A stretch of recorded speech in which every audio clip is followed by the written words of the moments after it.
O God. And at the end of a victorious day, O God, we will be but careful to give you thanks, O Father. For everyone who is here, O God, we speak a blessing, O God. For the board that has been there and that one that is going to come, God, we give you thanks in advance, O God. In everything, God, may you receive glory and honor. Most of all, we pray that, Father, only your will and your will prevail. We give you thanks and we give you glory, for we pray this trusting and believing in Jesus' name. Amen.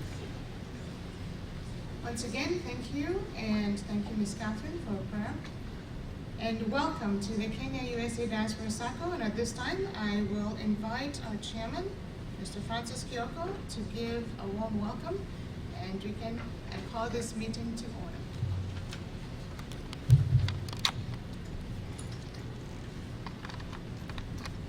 Thank you, Angela. Good morning. Good morning.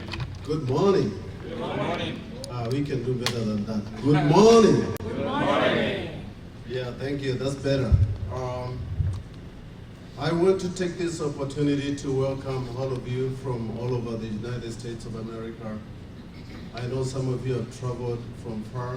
Some of you came 2 days ago. Others came yesterday. Others flew in this morning. Others drove quite a distance to be here. And this shows how serious you are and how serious you take this organization. Us, from the board members, you don't take it for granted. And I want to welcome you. I want you to feel at home. I can sense we're going to have a good day.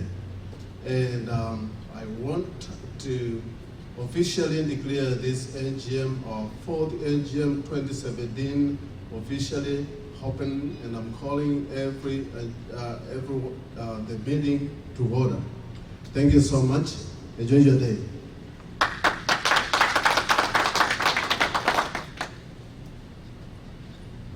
Okay, at this time we will proceed with the reading and confirmation of the minutes from last year's AGM. In attendance to last year's AGM, we had all the board members: Francis Kioko, the chairman; Samanyaga, the vice chairman; Ralph Kilondo, at that time the treasurer; myself as the secretary; Rose Musioka, head of investment and IT; David Wanjiro, board member; James Sang, board member; Catherine Muredi, board member; Eric Mongi, board member. In addition, we had the supervisory committee, Mr. Laban Opandem, who is the chairman; Jeffrey Mburu, who is a member of the supervisory committee; and also Ms. Caroline Nanga was absent with apologies. In attendance, we also had the general manager, Mr. Frederick Njuki. In the room at that time, we had 102 people present, and also we had 100 people streaming live, and that number kept going up throughout the rest of the day. So the meeting started with an opening prayer, and then the agenda included the reading and confirmation of the previous year's AGM minutes, the chairman's report, greetings, a brief word from the guest, supervisory committee report, presentation of final audited accounts, approval of proposed budget for 2016, 2016 AGM resolutions, appointment of auditors, and elections, ministry presentations, and AOB. The annual general meeting was called to order by the board secretary, Ms. Angela Karanja, at 10:30 a.m. Eastern Time, after the singing of the U.S. and Kenya national anthems, followed by a word of prayer from one of the local clergy. This was followed by a brief introduction of Sacco officials by the chairman, whereby each board member was given a chance to briefly introduce themselves to the membership. Minute number 1, ministry presentation.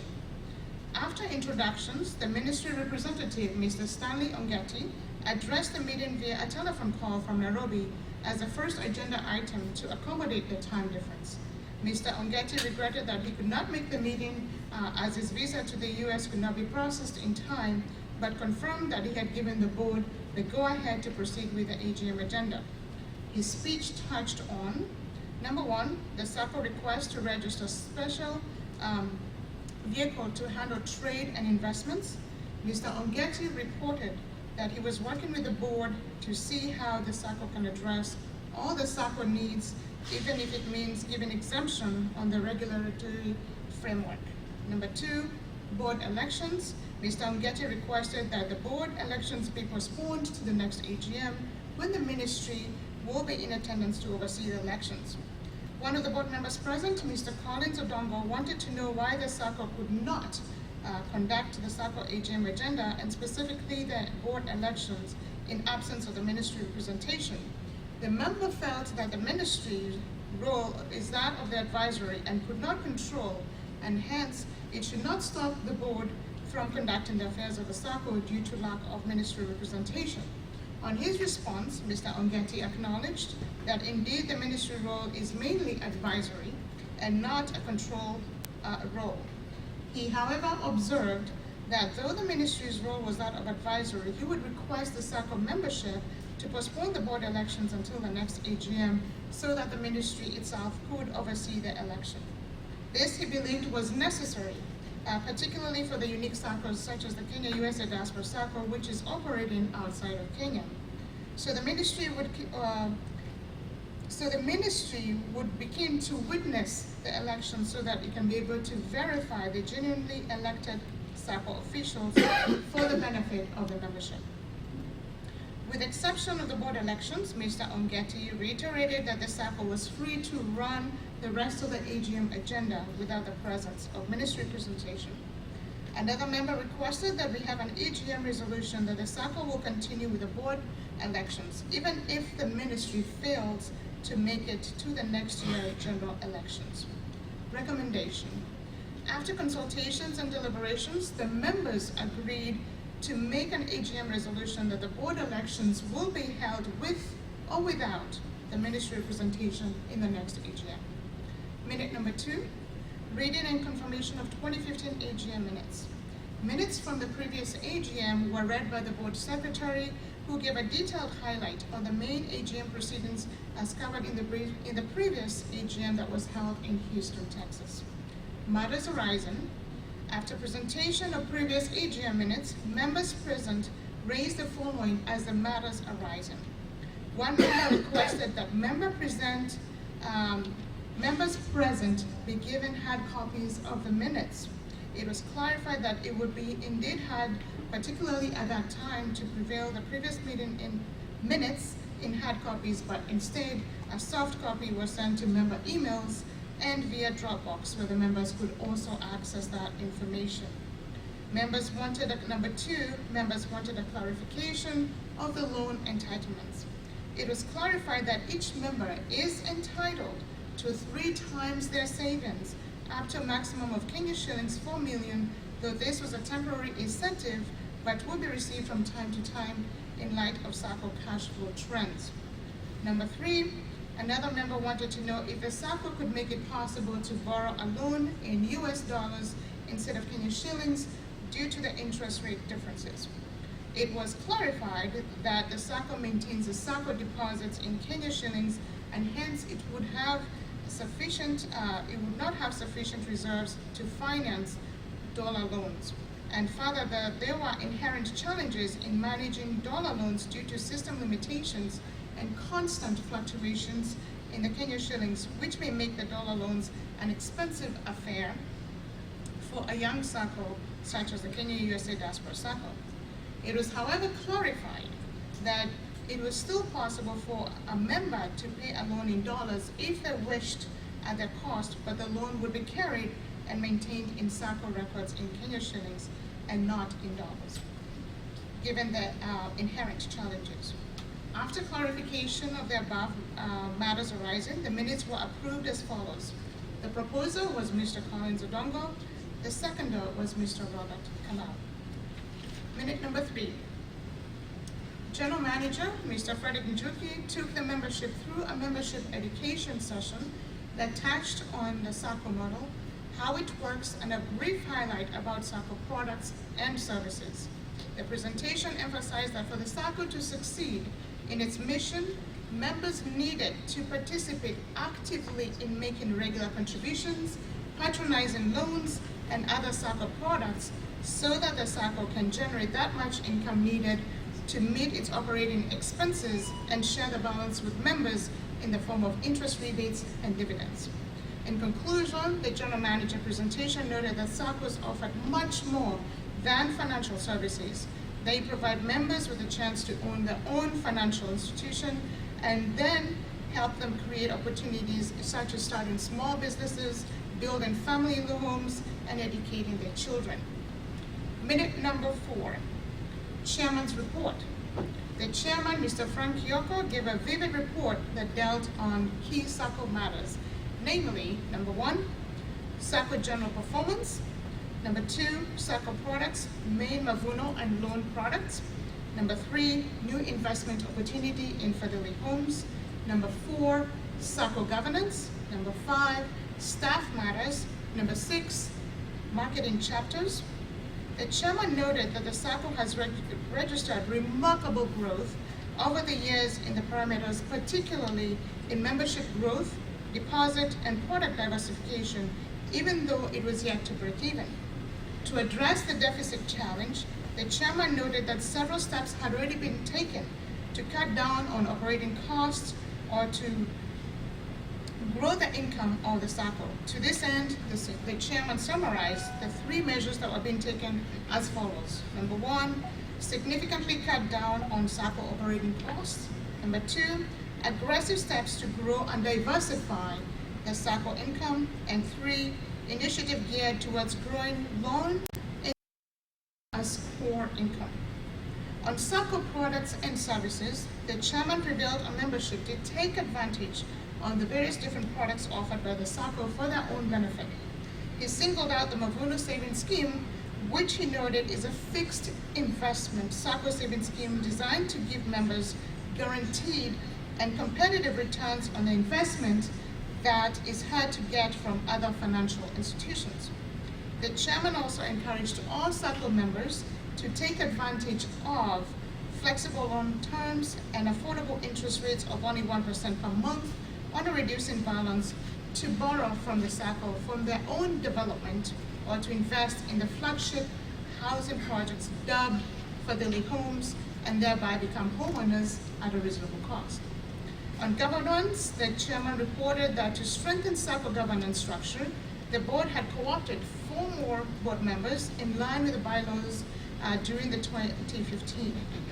He noted that the new team added value to existing members in areas of passion, diversity, backgrounds, skills, and perspective, which is a valuable contribution in fostering growth and advancing the Sacco's vision.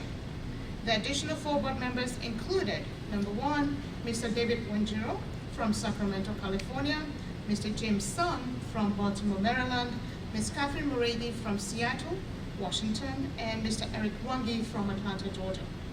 As a continuance on governance, the chairman reported that further to the 2015 AGM resolution, the board had co-opted 3 members to act as supervisory committee members in line with our bylaws and Cooperative Societies Act. The 3 were, number 1, Mr. Laban Opande, Ms. Carol Langa, and Mr. Jeffrey Mora.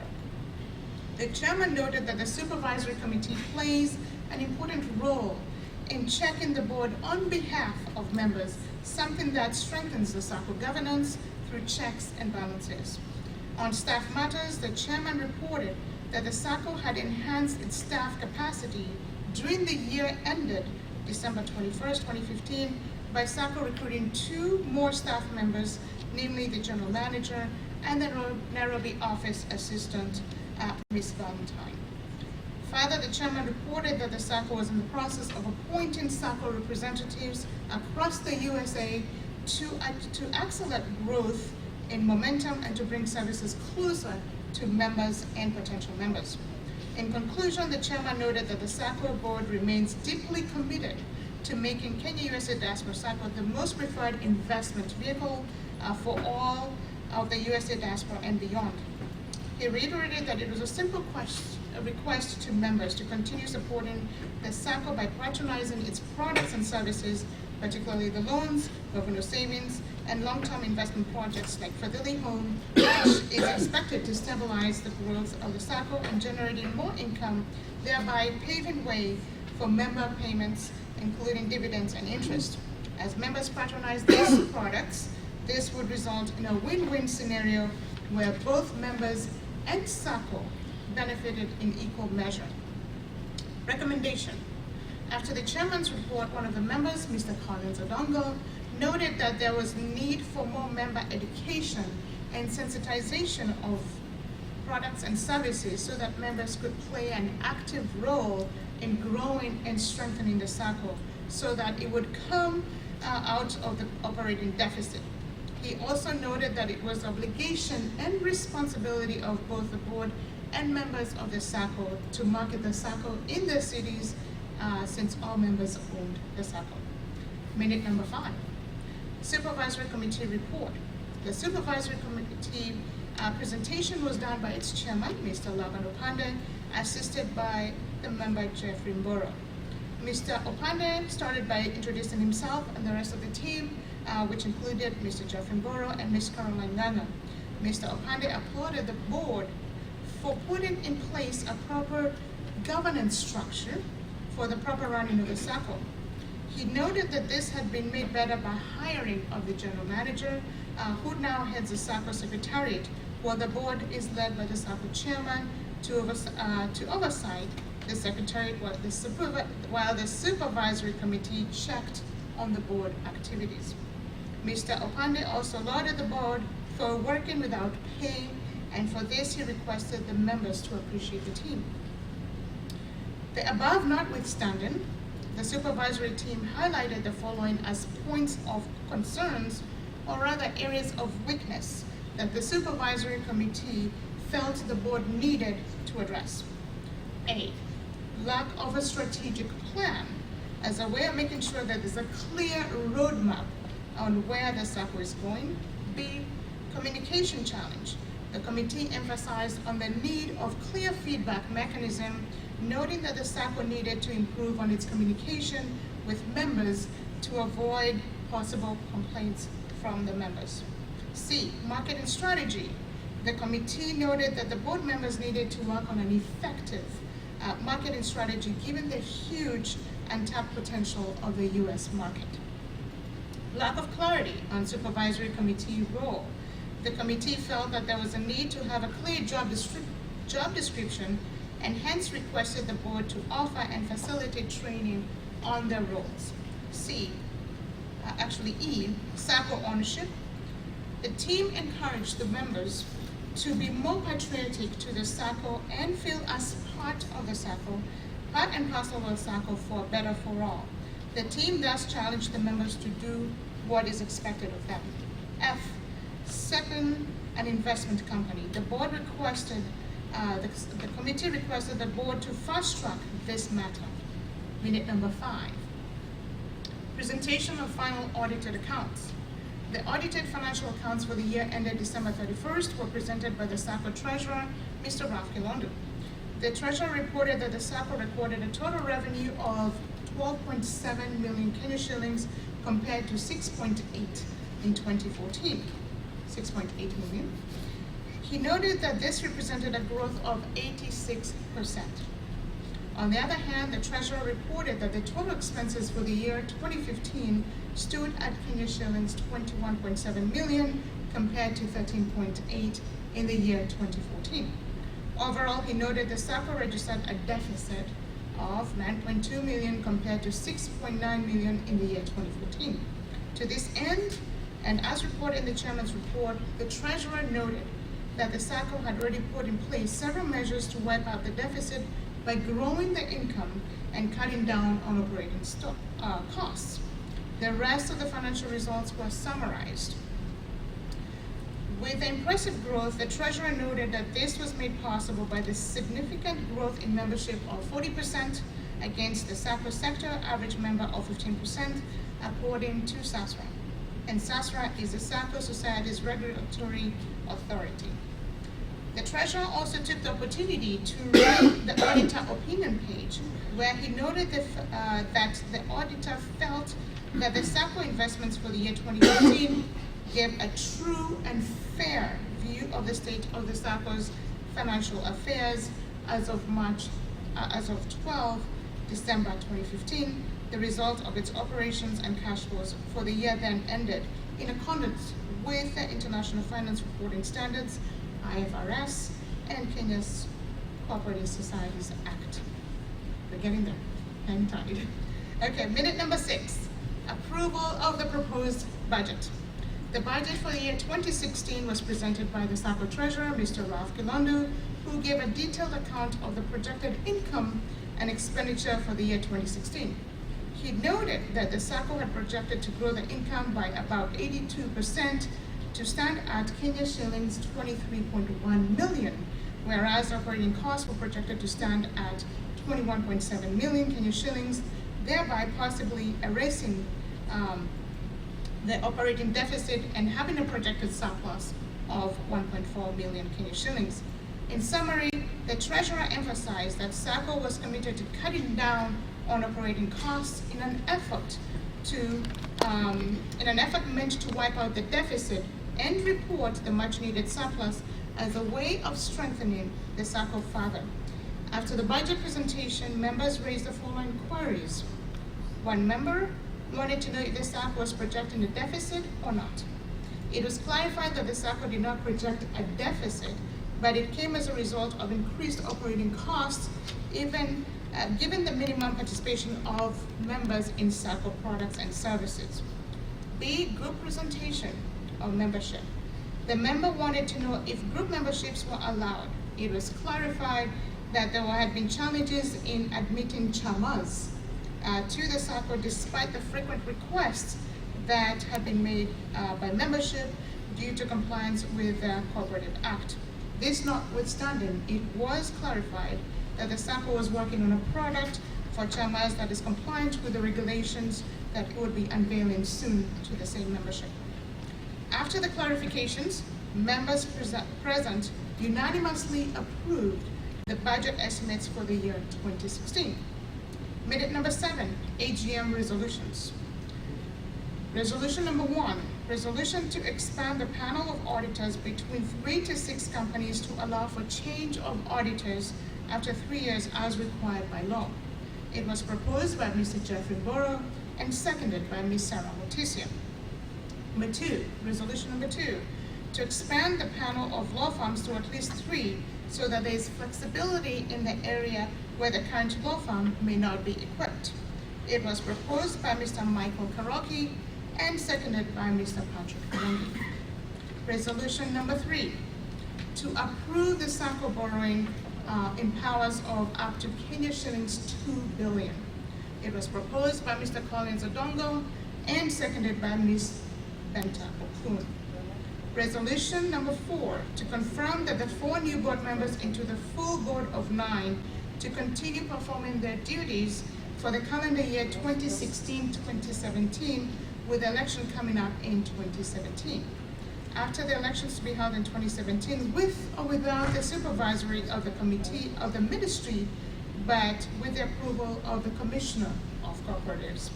It was proposed by Ms. Susan Waivaka and seconded by Ms. Winnie Bukachi. Resolution number 5, resolution to appoint Sacco representatives across the USA to spearhead Sacco marketing and other Sacco activities in their regions. It was proposed by Mr. Stephen Bishara and seconded by Ms. Pauline Borough. Resolution number 6, to appoint Bind Attorney and Associates as the Sacco auditors for the financial year 2016-2017, proposed by Mr. Collins Odongo and seconded by Mr. Jeffrey Borough. Minute number 7, or resolution number 7, to approve the board sitting allowance of $250 per meeting per member. Some of the members felt that this was supposed to be delayed until the Sacco became profitable, but other members felt it was necessary as a way of motivating the board members for the effective hard work that they're putting. After the deliberations, the members agreed to approve a sitting allowance of $250 per meeting per member. It was proposed by Mr. Collins Odongo and seconded by Ms. Rispa Omondi. Resolution number 8, resolution to approve opening of a dollar account. It was proposed by Mr. John Kagiri and seconded by Mr. Bernard Kimori. Minute number 8, any other business. There being no other business, the meeting ended at 7:15 p.m. with a vote of thanks given by Mr. David Wanjiro. These minutes were approved and confirmed as a true copy of the 2016 AGM deliberations on July 16, 2016 in Baltimore, Maryland. That is the conclusion of the minutes for the AGM 2016.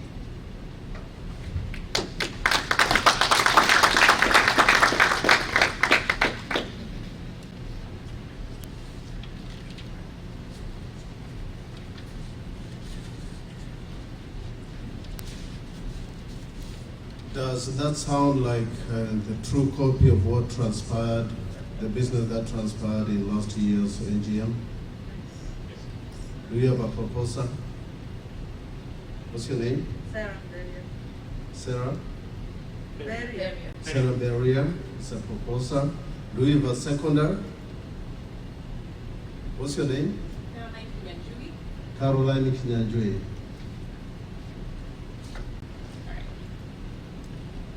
Thank you, members. Thank you, Chairman. I'm looking for Mr. Simon Nyaga. All right, as he is coming, are there any matters arising from the reading of the minutes? What does the membership say? Matters arising. Any questions, any concerns from what I just read? Yes, sir. And there is a microphone in the middle that you can be able to stand up to, and we can get to hear you. Thank you. Charles Nchoke from Labo. Just a small matter on the appointment of the members of the various committees of the board, and in particular supervisory committee.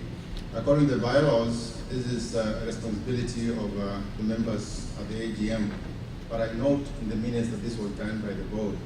So this may be going forward, you need to be careful so that you're conducting the affairs of the Sacco in line with the bylaws laid down. Thank you. Thank you, noted.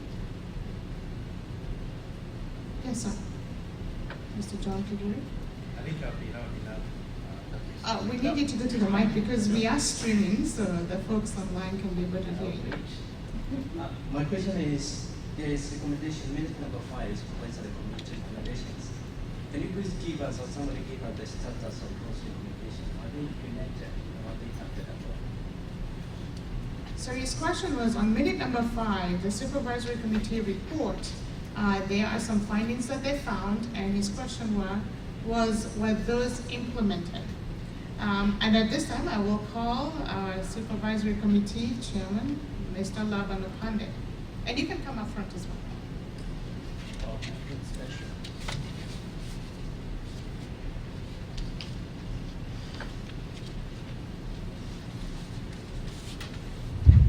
Thank you both, Mr. Nchoke and Mr.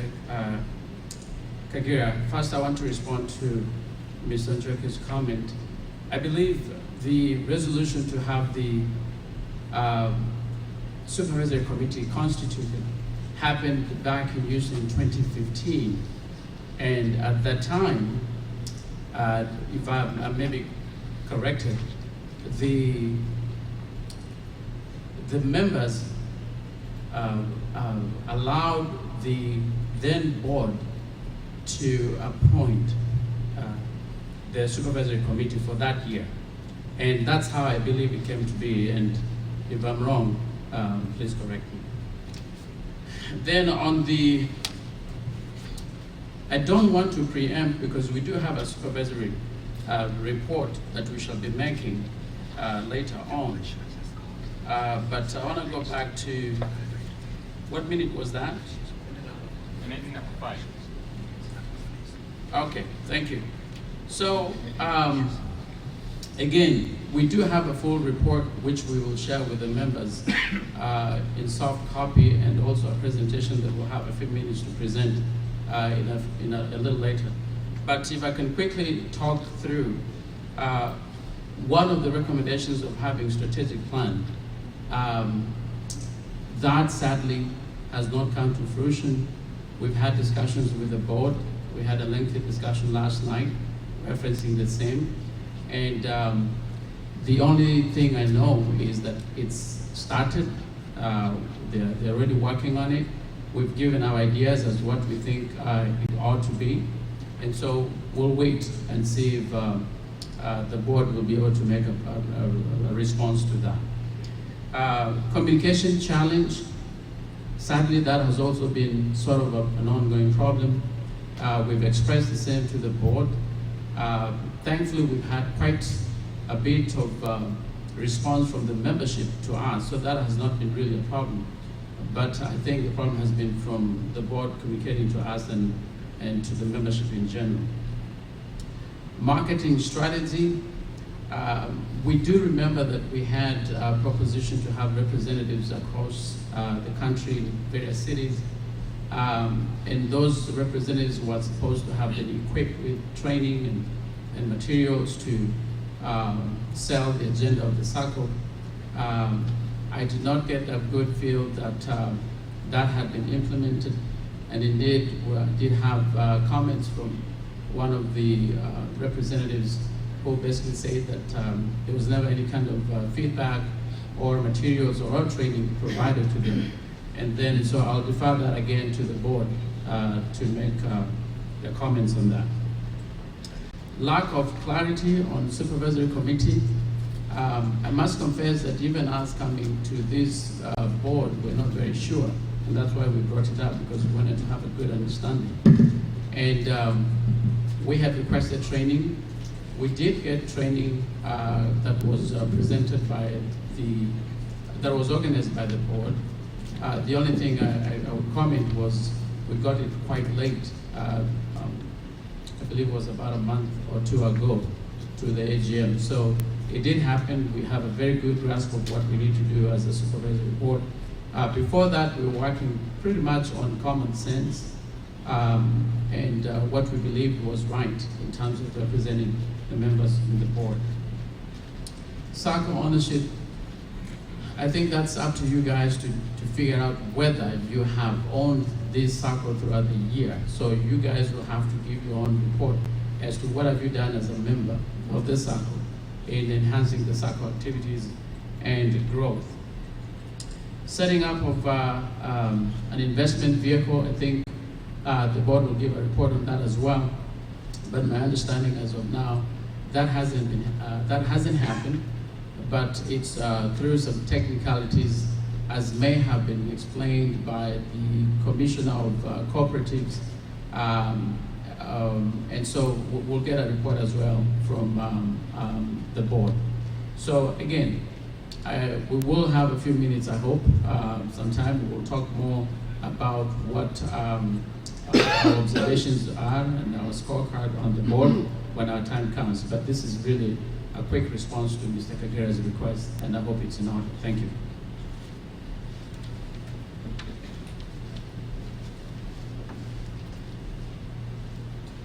Thank you so much, Mr. Logan Opande. Any other matters arising from the minutes that I just read? Any other member concerns? Yes, ma'am, please. To the mic. Ms. Sarah Matisia.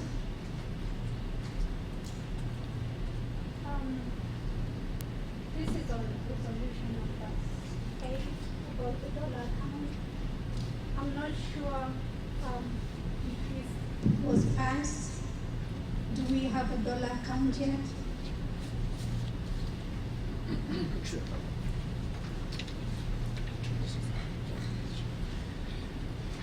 Good morning, members.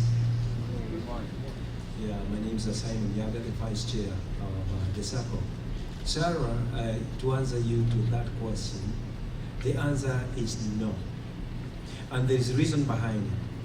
According to the rules and the regulations by the Kenyan government, as a Kenya US Diaspora Sacco, we are supposed to keep your monies in Kenya shillings denomination. And even the auditing is supposed to be audited in Kenya shillings denomination. So it's a technicality. So when we wanted to do that, it was not possible. And that's why, if you look at our bylaws, actually it's captured there very clearly that the money should be kept in Kenya shillings denomination. Now, if there was to be an account in the US, that's a different case. But remember also, we are a Kenya government registered entity, not a US registered Sacco. It's a Kenya government registered Sacco, so we abide by the Kenyan rules and regulations and the Cooperatives Act.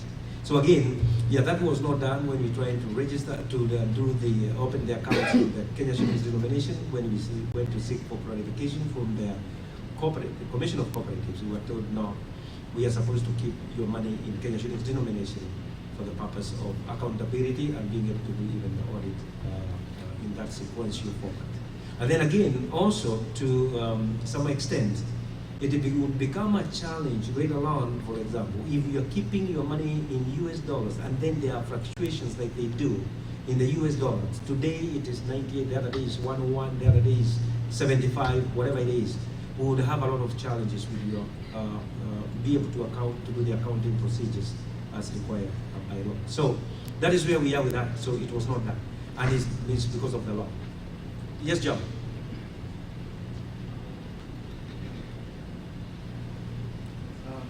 Mr. Vice Chairman, allow me to make a follow-up on that issue. As you realize, we are in diaspora, we're not in Kenya. We earn our money in dollars. When we said it's transferred to Kenya shillings. The among these members, some of them will never go back to Kenya, and they are diaspora members. Are you saying that they cannot get their money in dollar? Are they contributing dollar? If they want to live here, we have kids who are here, who live here, and never go back to Kenya for this interest. We even now buy our own people here, make accepted that. Are you eliminating the people who are here who want to get around to start a business here or do anything else from this side? Thank you, John. That is a beautiful question. Actually, when you need your money, and even when you are borrowing from the Sacco, because actually we have even been giving loans, if you need in dollar form, what we are going to do is convert at that exact exchange rate for that day. And then we convert the money and give it to you in US dollars if you need it in US dollars. So there is no reason to worry, because that is doable. All what we do is we are keeping the money, banking the money in your cooperative, in the Sacco Cooperative Bank's account, but in Kenya shillings. So should you have that need of that money, we will convert that to US dollars if that is what is required at that day's exchange rate or that time's exchange rate. So yeah, that's doable. It's not a problem. And if, while the GM is here, I would want to know if there's any other question to that effect so that we tackle them all together. We have a packed day of activities, so at least we can make the time rolling. Good morning, members. Good morning. Yeah, my name is Fred Uke. I'm the General Manager.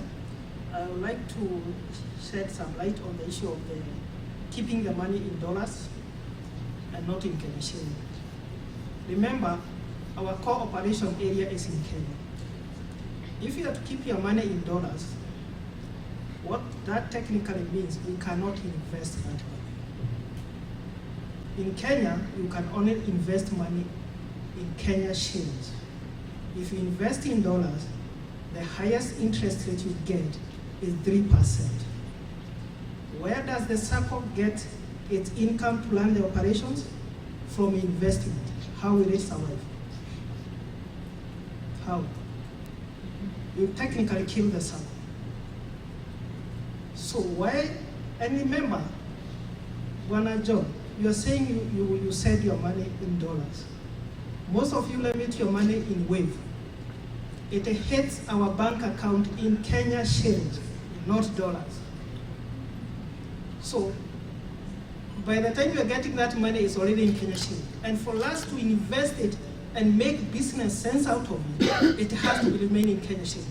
Because in Kenya shillings, we can invest it up to the interest rate of 12%, and we are able to generate income to run the operations of the Sacco.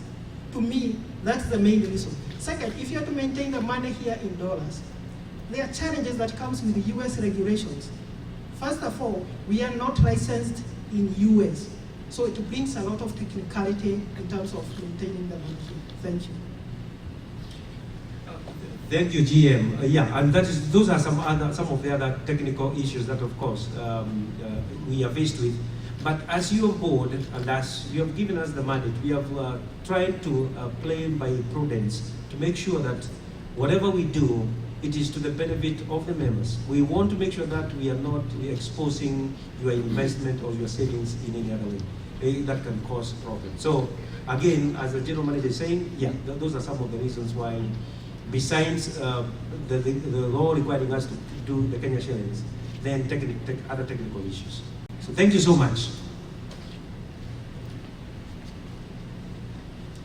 Okay, thank you so much. And you know, as the Sacco that we are and the always fast-moving Sacco that we are, one of the things that we have new this AGM is what we call a parking lot. So if we do have any concerns that you feel have not been addressed, we do have a flip chart that we can be able to note those ideas, we can park them there, and we can come and address them under the AOB section. Does that sound good? And if you guys have any other concerns, please let us know. We'll put them on the parking lot so that when we come to address in AOB, we can be able to go through that. We're running a little bit behind on schedule, so I will, at this time, call our chairman to give us the chairman report.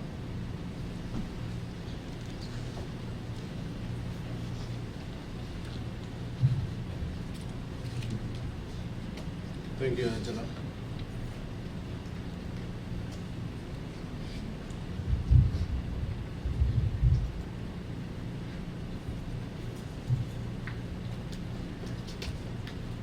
Fellow directors, our esteemed members, ladies and gentlemen, once more, good morning.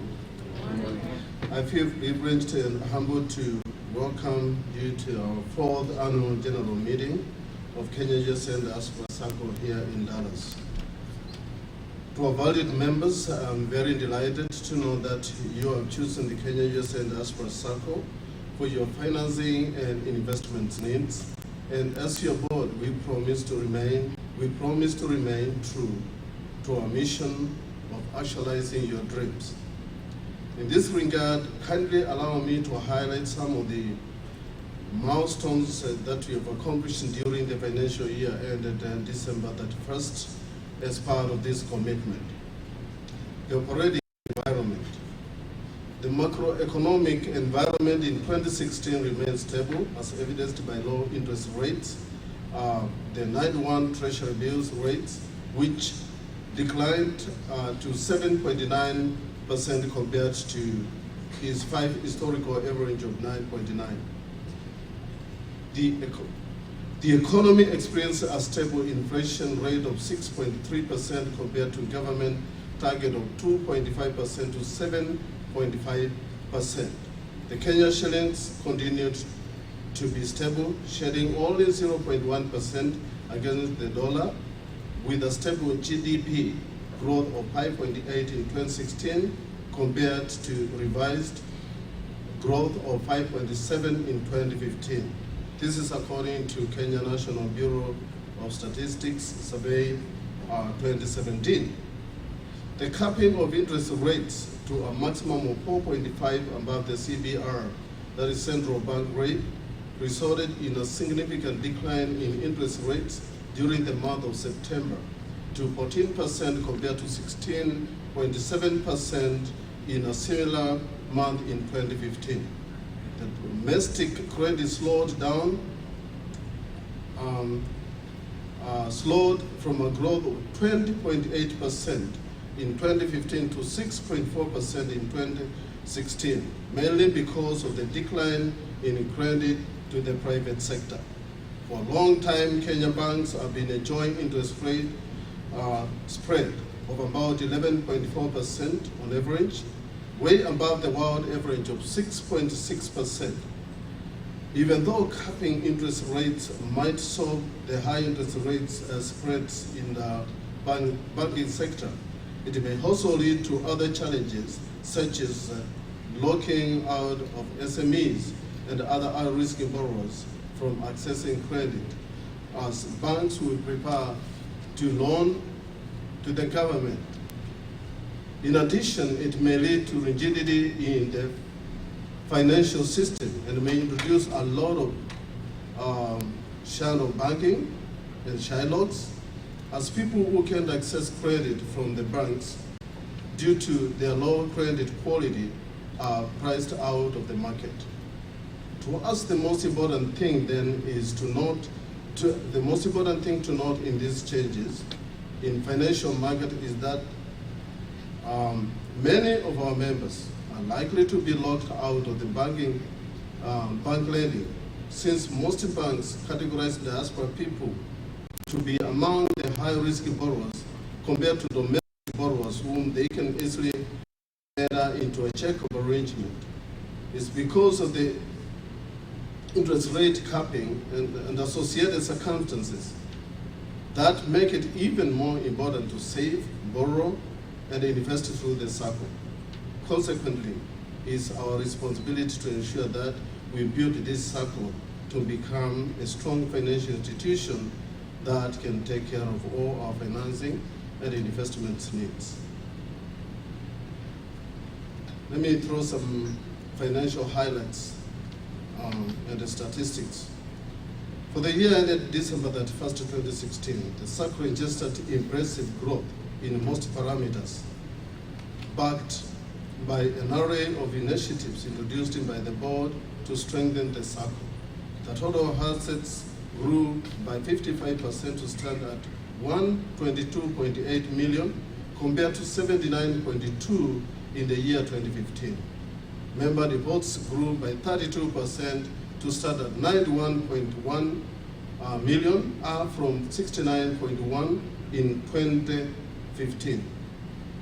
Other member savings grew by 111% to stand at 40.7 million compared to 19.3 million in 2015. The Sacco loan portfolio stood at 40.9 million compared to 17.8 million in 2015. All this remarkable growth was made possible by significant growth in membership of 18%, against the Sacco sector average growth of 15%, according to Sacco Society Regulatory Authority, SASRA.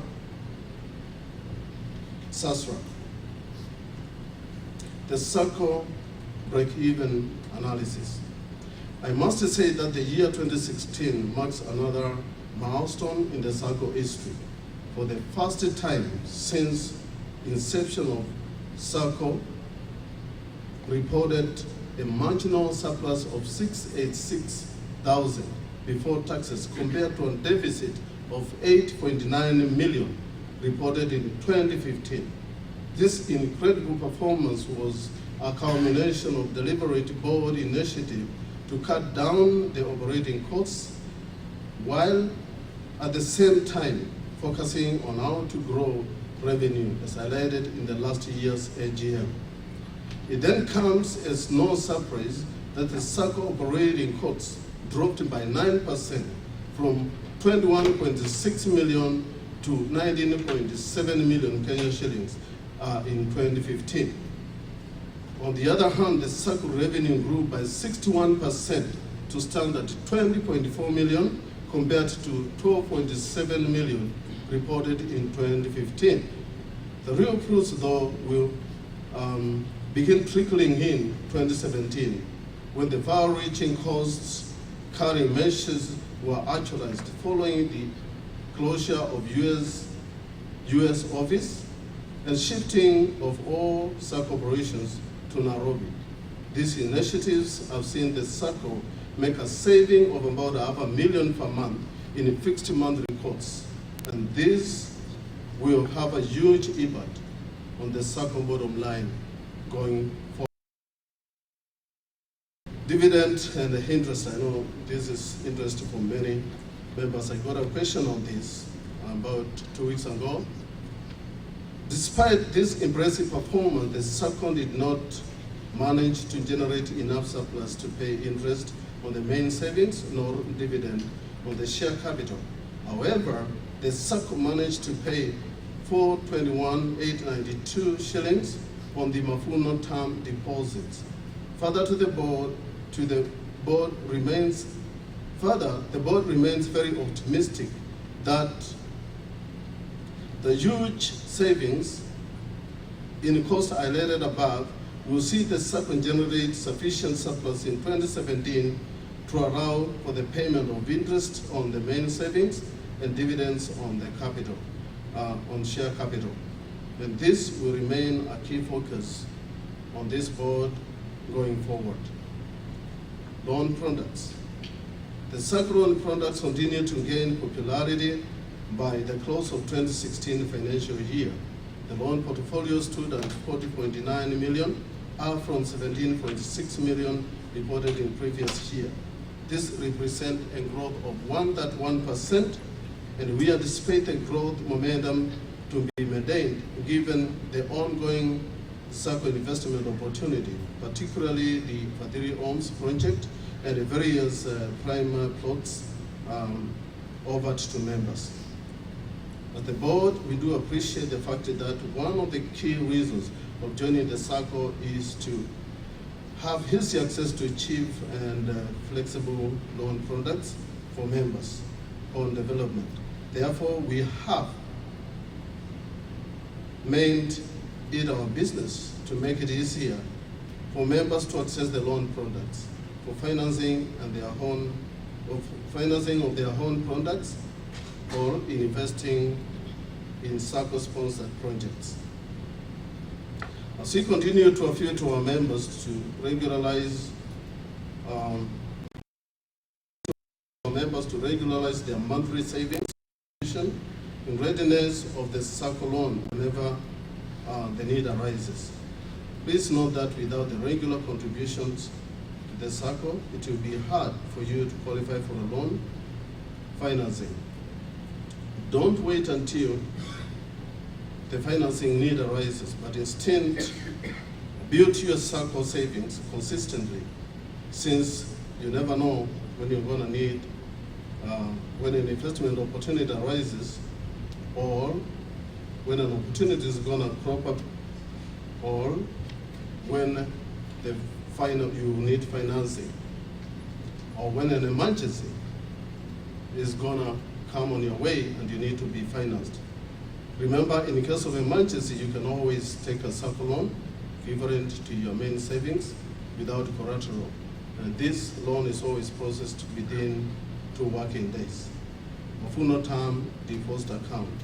The Mafuno Term Deposit Account continues to be the most appealing savings product, having attracted close to Kenya shillings 40 million since its inception in September 2015. To date, the Sacco has paid back mature deposits of more than 20 million, while many members have opted to roll over in investment for new investment periods. With the Mafuno Term Deposit, you can fix your money for 3, 6, or 12 months and earn a guaranteed interest rate of between 3 to 10%, depending on the amount invested and the amount of the length of period. Mafuno Savings Scheme was designed to give members a flexible investment options with superior returns on the investment, while at the same time offering diversity to our members, particularly those whose interest is to save and not to borrow. In this regard, the Kenya Youth and Diaspora Sacco remains true to its mission of promoting and availing savings, credit, and investment products to our members. Kenya Diaspora Housing Cooperative Society. The product range has even gotten better and exciting after the Commission of Cooperative Development gave us a go-ahead to register a housing cooperative society. Consequently, the Kenya Youth and Diaspora Sacco member will be at liberty to join the new investment vehicle and access a wide range of popular products and services that are otherwise restricted to a Sacco that we have currently. Some of the new products and services to be upheld using the Kenya Youth and Diaspora Kenya Diaspora Housing Cooperative Society are group and German savings and investment products, comprehensive real estate products, stock market and securities. Secondly, the favorable taxation on the housing cooperative will see a new entity pay members attractive dividends on their investment. Further, the Kenya Diaspora Housing Cooperative Society will complement the Sacco income and assist us in the tax burden, which is the member loan interest income.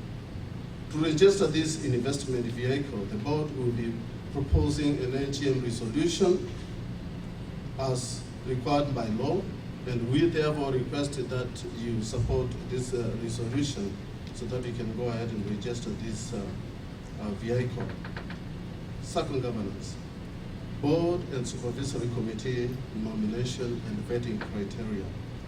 To strengthen the governance further, for the benefit of all members, the current Sacco board has developed the Board and Supervisory Committee nomination and vetting criteria. The nomination and vetting criteria is geared to ensure that the Sacco gets competent and high integrity board members who are the best interest of the Sacco and members at large. Many of us in the diaspora have lost large sums of money in dubious projects initiated by people whom we trusted but later turned out to be persons of questionable integrity. We therefore cannot gamble with integrity and motive of those coming to join the Sacco board, especially at this young age.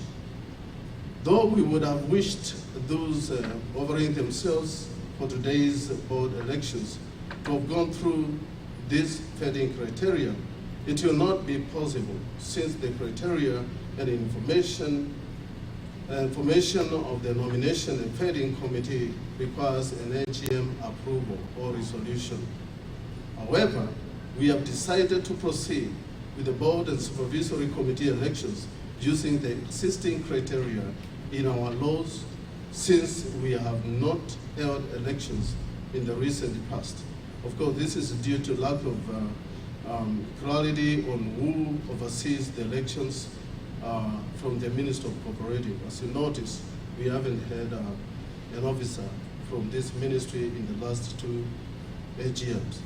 It is therefore my humble appeal to the Sacco members to consider re-electing the current board members who will be hovering themselves for re-elections in today's meeting, because these board members not only have a track record, but they have demonstrated that they are committed to serving members with or without compensation.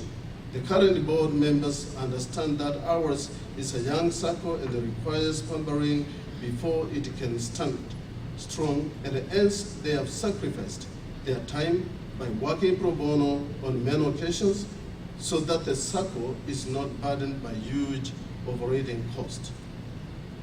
Proposed Sacco delegate system. As you all know, the Kenya USA and Diaspora Sacco operates in the first geographical area covering the whole of US, where it's very hard for members to attend the Sacco annual general meeting. All know each other well. And even if all members were to attend the AGM, this would create another burden in terms of the cost of the AGM. Therefore, the current scenario may lead to a huge AGM costs and a possible dominance in board positions of members from a popular city, thereby creating an equitable representation of all key regions or cities in the board. And this may hinder Sacco growth in represented regions and cities. Further, in the current scenario where only minority members attend the AGM, the elections of the board is only ratified by the minority, and whom many not whom and whom, sorry, excuse me, I got mixed up a little bit. Further, in the current scenario, where only minority members attend the NGM, the elections of the board is only ratified by minority and whom many not be a good representatives of the membership. The situation is even worse currently, where we don't have nomination and vetting committee to try and understand the motive and background of one before joining the board. To mitigate against these governance challenges, the Sacco board wishes to propose the adoption of a delegate system for equitable representation in the board of all key regions and cities. In this case, each city or region will elect a delegate who will take the Sacco leadership roles in the city or region and represent the city or region in various Sacco forums, including the future Sacco NGM. And for one to become a board member, he or she must first serve as a delegate, thereby creating a better opportunity for him or her to demonstrate their commitment in serving the his or her region over to become a Sacco board member. If this system is adopted, it will ensure that we get only committed board members whose integrity is already tested on the ground, thereby safeguarding the interest of members. The board will thus be proposing a solution to adopt the delegate system, even as it works on the final details on how the system will be implemented. Electronic voting system. In addition to delegate system, and to ensure that more participation of members in electing the Sacco board members, the current board will today propose the adoption of an entrenchment of electronic voting system in our Sacco bylaws. The system will make it convenient for all the members to participate in the board elections, even when they are not physically present in the NGM. Kindly therefore support this resolution when it comes on the floor. Executive Committee reorganization. Let me say it is part of the normal board duty to reorganize itself. The board consists of 9 members, and out of those 9 members, there are 4 that needs to be elected to become executive board members. And it is normal, and it's always done every year. Even today after elections, it's going to be done. And this is going to be going on. So it happened last year, and we reorganized. And the following were elected to be in the executive board. Frank Yoko, chairman. Simon Nyaka, vice chairman. Angela Karonja, honorary secretary. Deputy Wanjiru, treasurer. It is important for members to realize that this is a normal practice, and therefore when it happens, it should not create suspicion or members start wondering what's going on in the Sacco. Nothing going on in the Sacco. It's just a normal practice. So I thought it's important to make that clear. Sacco representatives and member education. The Sacco appointed Sacco representatives in November 2016 to bring Sacco services closer to members. This good initiative is yet to bear fruit, since the Sacco lacked a reliable online platform to empower these representatives through education on Sacco model, Sacco products and Sacco services. The good news though is that the Sacco has now subscribed to an online conference platform that will allow for reliable and convenient way of training the Sacco representatives so that they are well equipped to understand the Sacco model, rules, and Sacco products and services. These trainings will be done at least twice per year. Once these representatives are empowered with the right skills, they will come in handy in actualizing the Sacco incentive based marketing model, and we feel this is a more cost-friendly and effective exercise. They will also play a big role in educating the current and potential members in their city about the Sacco and its products and services, thereby enhancing the Sacco presence on the ground. Members are also at liberty to seek general assistance from the representatives on how to go about services like the loan application process, among others. The Sacco is also working on the possibilities of rolling out member education through the online conference platform as a way of ensuring that we have better informed members who understand the Sacco and how the benefits and how they can benefit from its product and services. Staff matters.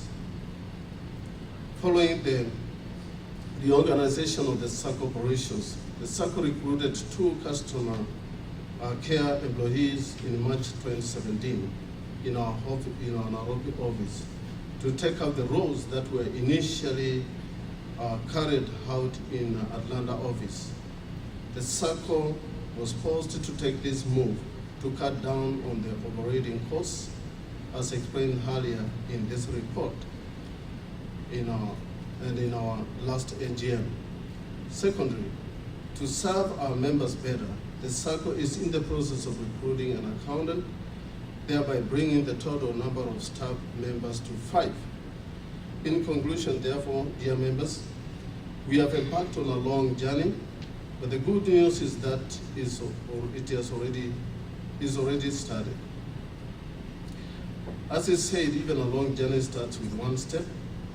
At the Kenya, USA, and Diaspora Sacco, we have so far made a few strides in this journey, in actualizing our key goal of promoting investment opportunities and savings culture among Kenyans residing in the United States of America and other diaspora Kenyans. We have worked hard to strengthen our own investment vehicle, and it's now evident that our efforts are now beginning to bear fruit.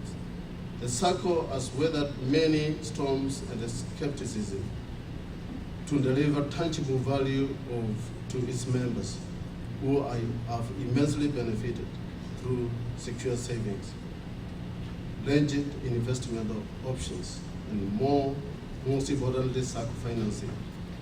This would not have been possible without the support of our loyal and esteemed members who stood with us and gave us the benefit of doubt in all this time. And for this reason, we salute our members. Thank you so much for your support.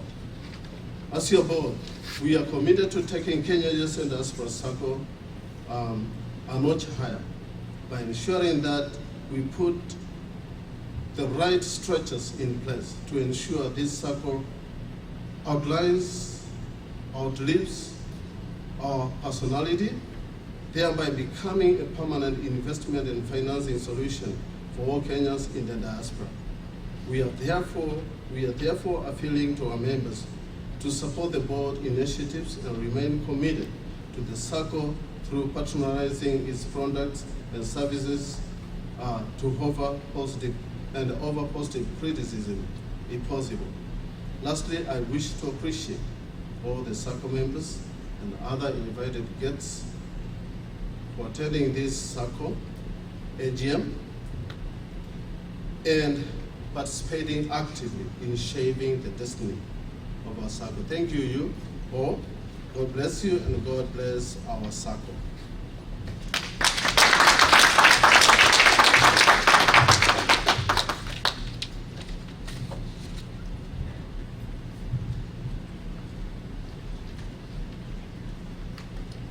Thank Thank you, Chairman. At this time, I will bring our fantastic General Manager, Mr. Frederick Njoki.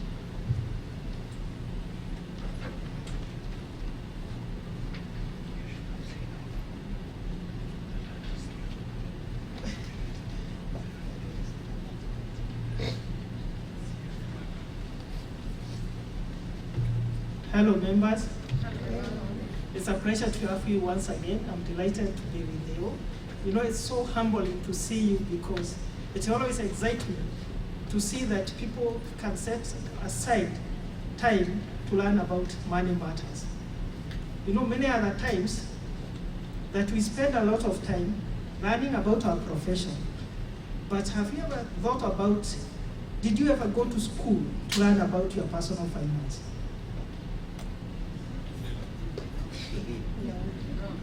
You know, have you ever asked yourself, why don't the company just recruit any Tom, Dick, and Harry to run their finances?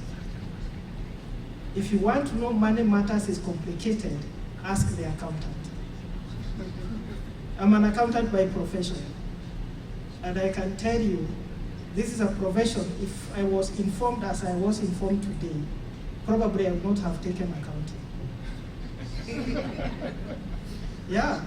Because I can tell you it's not easy, but it is the same thing that we have to apply at personal level. But many other time we take, it's anything that's any Tom, Dick, and Harry can do. It's not that, it's much more complicated. Those are some of the things we are going to look right now in a few minutes. Thank you and welcome.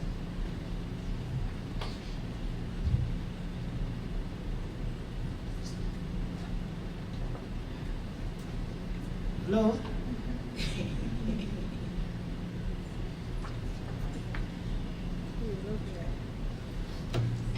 Yeah, I'm sorry, I'm waiting for my PowerPoint presentation to kick off.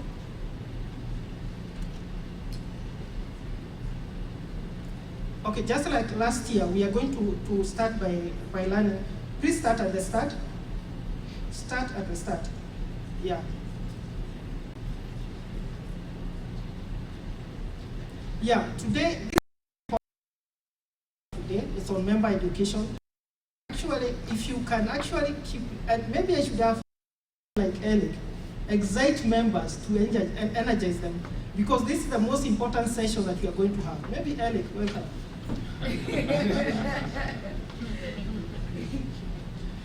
Yeah, Njoki needs some energy because really he's a highlight of the show. I'll be honest to tell you that we love Njoki, big time. And we have a very able person in Njoki. And I'm glad that you say that. Who's excited to hear a little bit about the Sacco? Thank you. Now, what Njoki is going to give you is not what you want to hear. Njoki is going to give you the ins and outs of where your money goes, what your money does. He's the guy who wakes up every day and goes to Sacco office. For me, I wake up and go to another office to earn a living. I do Sacco work part-time as a board member, but Njoki lives and breathes the Sacco. I'm excited to bring Njoki on board, and I'd like us to put our hands together. After a long chairman's report, we need to put our hands together for our exciting, our very able and professional General Manager, Frederick Njoki.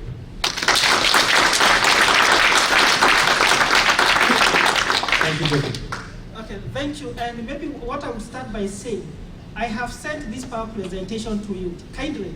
In fact, even the chairman report was sent. Open your gadget. I can see some people are like studying. These presentations are in your phones, they are in your emails, you can access them. Make sure you have them so that you can be able to follow. So kindly open your machines so that you can be able to follow together with me. Let's proceed. Okay. So we are going to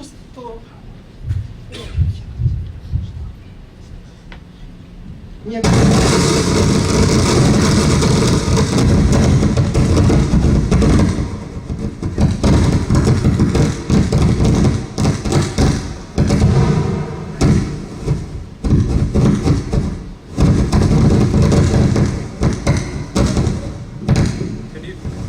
Can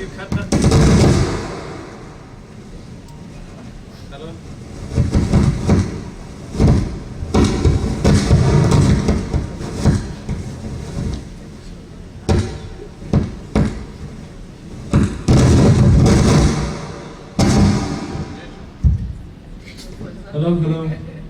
Jockey, what did you have for breakfast? You can't move very far. You can't move very far. You just have to be over here. If I need to move that over there, I can do that. Maybe you can stand over here. Stand in the back. You take the other mic. You can grab the other mic. My apologies for that. I wanted to use the other screen, but I think let me proceed from here. I'm sorry for that. This is not what we intended, but we are going to proceed. Let's have the PowerPoint, please.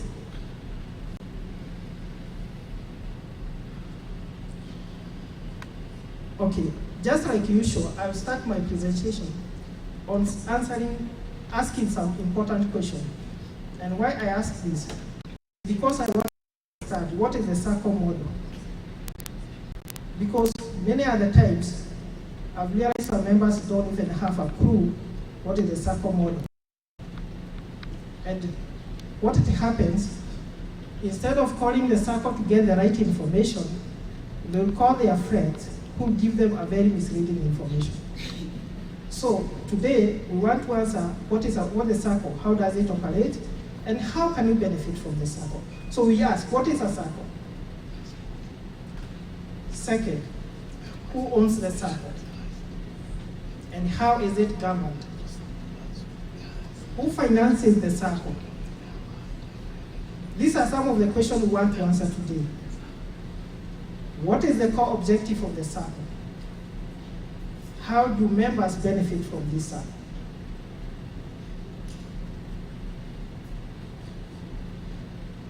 And this is another very common confusion. What is the difference between the shares and the deposits, or what we call here the main savings? And what is the difference between the Sacco and a bank? Actually, even today, most of our members know us as a bank. We are not a bank. This is your organization. It's a Sacco, it's not a bank. Let me start by defining what's a Sacco. According to WOCU, and for those who don't know what's WOCU, WOCU refers to World Council of Credit Union. And this is an umbrella organization all over the world. Let me have the presentation. A Sacco is a member-owned, non-for-profit financial institution, cooperative that provides savings, credit, and other financial services to the members. If that frustration can stop, please.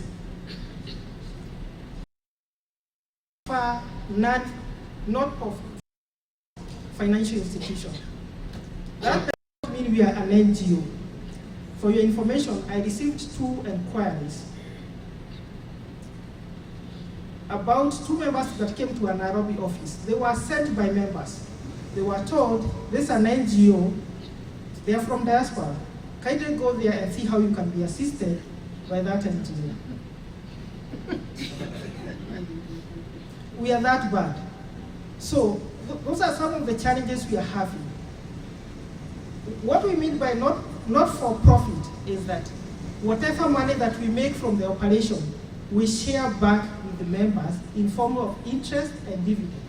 Our motive is not to make money, it's to share that profit with our members through form of interest on your main savings and dividend.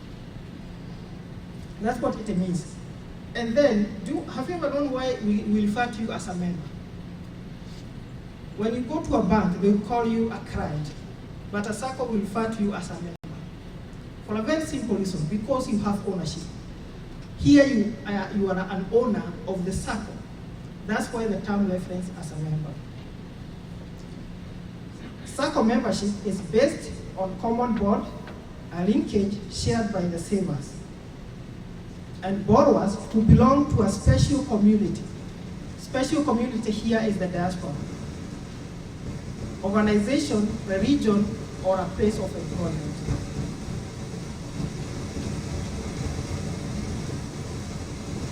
Sorry for the hiccup.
sorry for inconvenience. I think we are having a challenge with technology. This is common. We apologize once again. So we want to proceed with the deliberation. I hope you can hear me from the mic. No, you're not, but you can hear. I hope you can hear me. Yeah, so we want to understand, how does the Sacco work? That's what we are looking. So we are asking ourselves, how does it work?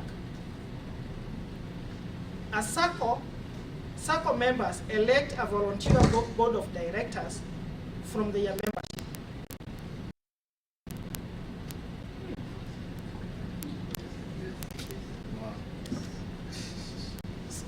Sorry, let me have my laptop.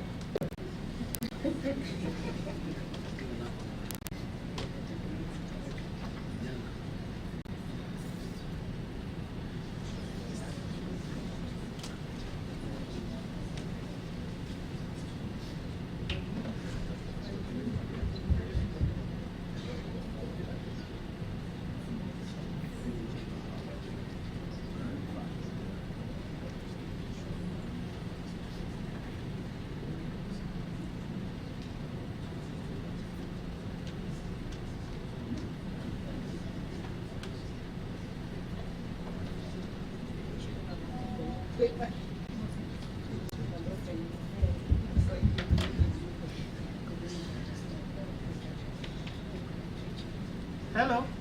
Yes. You can hear me now? No.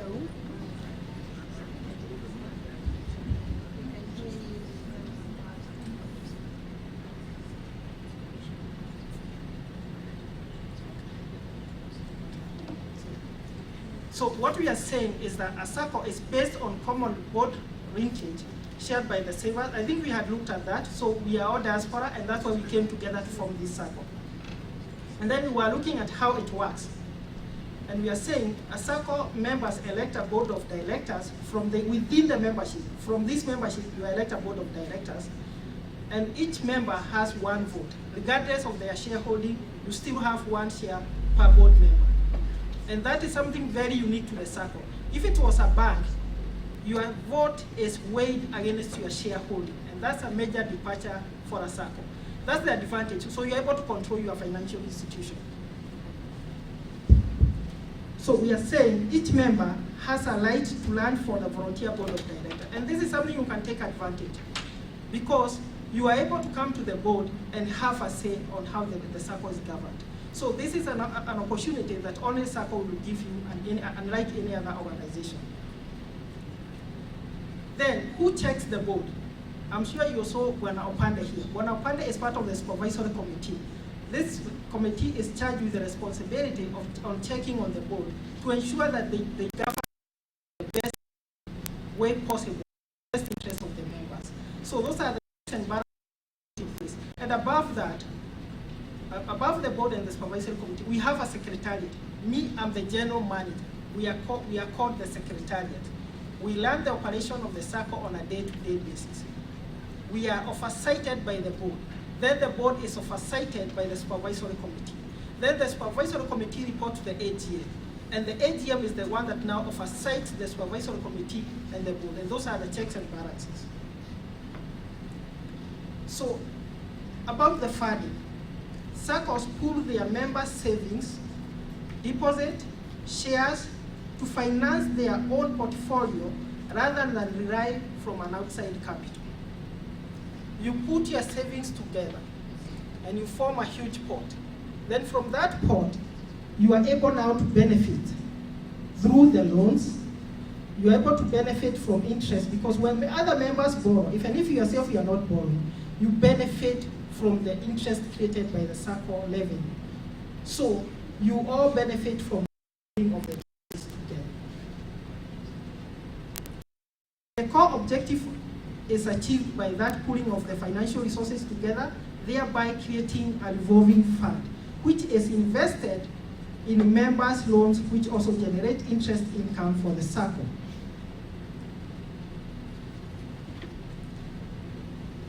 Let's show the PowerPoint. There's a very important photo that I want to show, the one that on summary of Sacco model and funding. Yes, that's what summarizes about the Sacco model. You see those two members putting their money in that big pot? Then you see another one is getting a loan.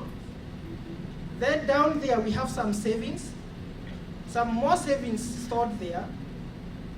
And then these members will benefit from interest and benefit. That's how the Sacco model basically works. And I've said that you benefit through the interest and dividend from this whole process. Let's move to the next photo on the summary of membership benefit. There it is. Is that readable, please? Yep. So you can see their saving opportunity because Sacco, we are inculcating a culture of saving in you. So you have a saving opportunity to save with the Sacco. The second big opportunity there is the affordable loans. And this one we are going to see further what I mean by affordable loans. Then we have access to investment. Our Fadhili Home, Isinya Konza, and many others that we shall present today, which are legit. You know, the challenge that Diaspora has been having is getting exposed to investments that are dubious. We are presenting to you legit investment opportunities. Above that, I spoke about the interest and dividend. And of course, you can use the Sacco as your retirement plan. Let's look at the difference between the Sacco and the bank. Let's move to the next slide, please. I'll look at in various levels. On structure, I'm saying a Sacco is not for profit, member-owned financial cooperative funded largely by voluntary member deposits. On the other side, a bank, they are for-profit institutions owned by stakeholders. And there they don't care. You don't have to be an owner, you only need to be a client because their motive is profit, which is very in contrast with the Sacco. On the clientele, Sacco members share on the common board. As much as such, where they live, work, or they worship. Bank, on the other hand, typically have no restriction on the clientele. On the earning, I said, Saccos will share what they make in form of lowering the cost of borrowing, and form of also what you get as interest rebate. The bank, on the other side, honest stakeholders, the owners, will get something in forms of profits on a pro rata basis based on the shares that they have invested. In terms of governance, I said in a Sacco,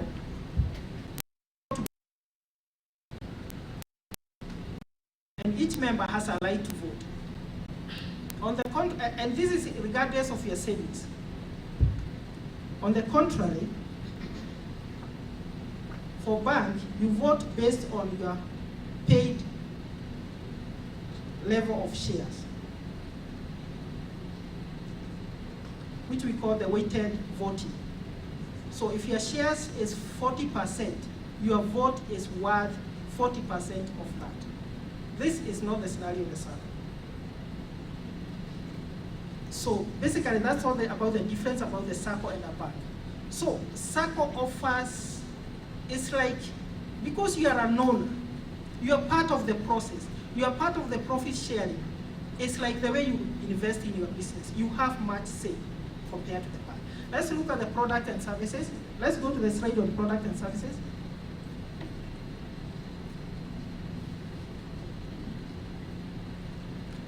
We offer three key products. One of them is saving, we have loans, and we have investing. Those are our core products. I spoke about the culture of saving. And I said, Saccos help you to save by instilling a financial discipline in your life. As a member, you are usually required to contribute a certain amount of money per month. That in itself creates a culture of saving. And by that, saving is not easy. Let's see right now.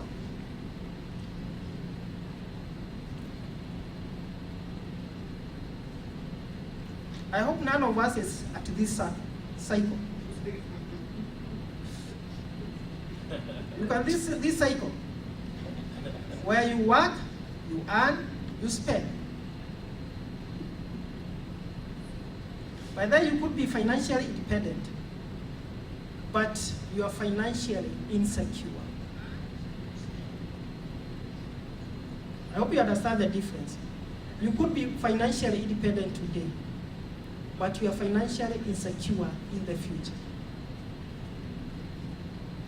And for us who are here, I hope it's not to achieve the financial security, but to achieve the financial freedom and even financial abundance. Those are a level of financial excellence.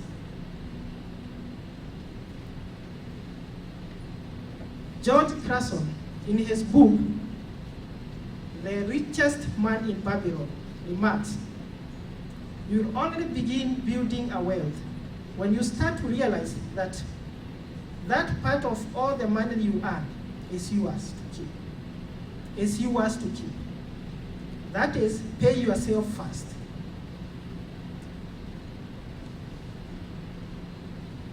Pay yourself first.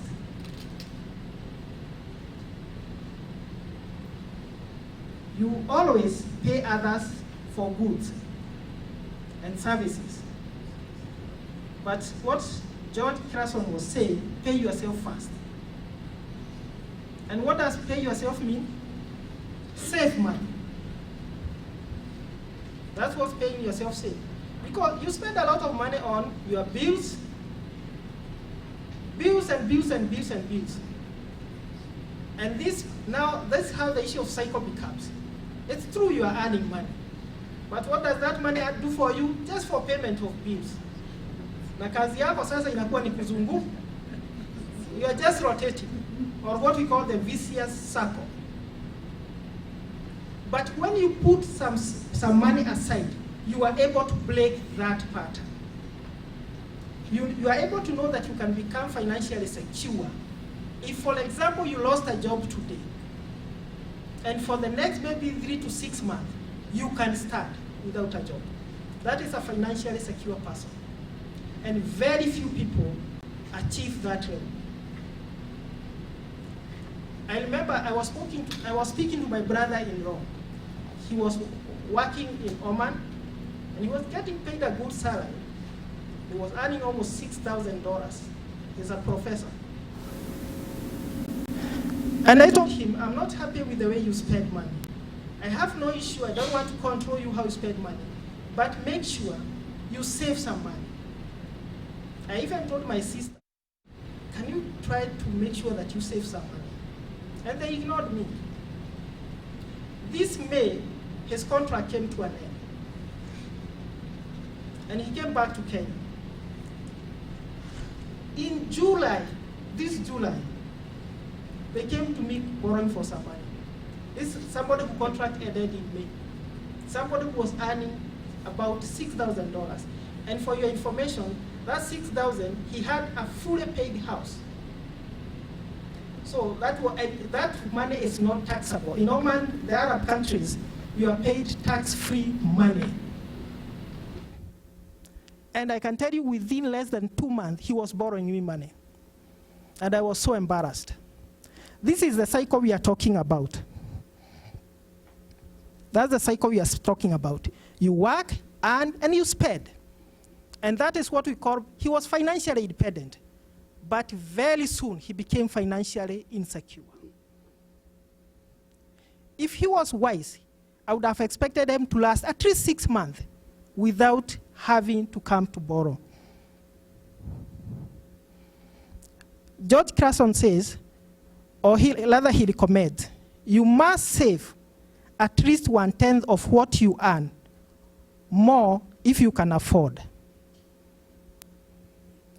Some of these recommendations, and I hope, how many have read you about that book, The Richest Man in Babylon? I'm sure you understand what I'm talking about. Some of these findings, don't just ignore, they are based on research. They are based on research. On many occasions, on many forums, I've been told you have to save 1/10 of your earning. Have you ever stood and asked yourself, why are these people always talking about what 1/10 of your salary? Because it's a research that has been done and it has been proved. If you don't save that, yes, you'll be financially independent pleasantly, but in the near future, you are financially dependent.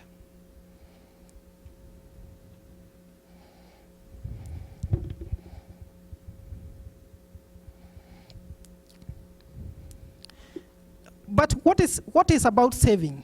What is saving? Saving is about foregoing the ordinary for the extraordinary. Foregoing the ordinary for the extraordinary. This is a definition by Pino Money Academy. And this is the best definition that I find about money. Saving. Foregoing the ordinary for that extraordinary. That means you have to sacrifice a bit. You have to forego certain level of luxury. But why do you need to do that? We are going to see very soon.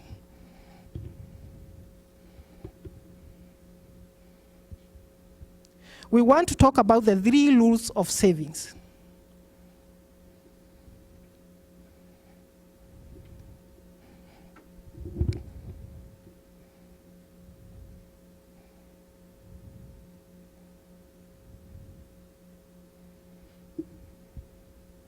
These rules, they are common sense.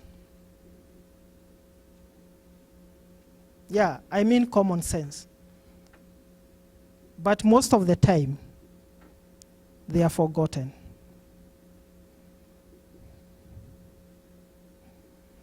Those are the 3 rules. First of all, you must have a very clear goal of why you are saving money. If I can ask, why did you join this Sacco? How many have a clear reason why they joined this Sacco? Thank you, at least I have one. Me, when I joined the Sacco, it was very clear what I was looking for. One of them was an affordable way of financing. By the time I was joining the Sacco, I was paying interest rate at that 5% per annum. And when I realized I could borrow at 12%, I have never looked back. That was my main reason of joining. The other reason that I joined the Sacco, I wanted to create a saving of not less than 3 million by the time I retire. Because I knew with that kind of saving, I could be able to receive dividend or interest of up to around 300%, 300,000 Kenya shillings every year. That will give me an annuity. At retirement, if you can be able to receive 300,000, that is not little money. That's not little money. Even here, even if you are in US, if you are receiving $3,000 per year and you are in retirement, you don't have much responsibility. That's not little money. This is on top of the other money that you are receiving in pension and all those other sources of your finances. So that formed my common extraordinary goal why I joined the Sacco. The other bit, segment your money. Most of you, I'm sure, just like me before then, you have one bank account. Excuse me just a little bit.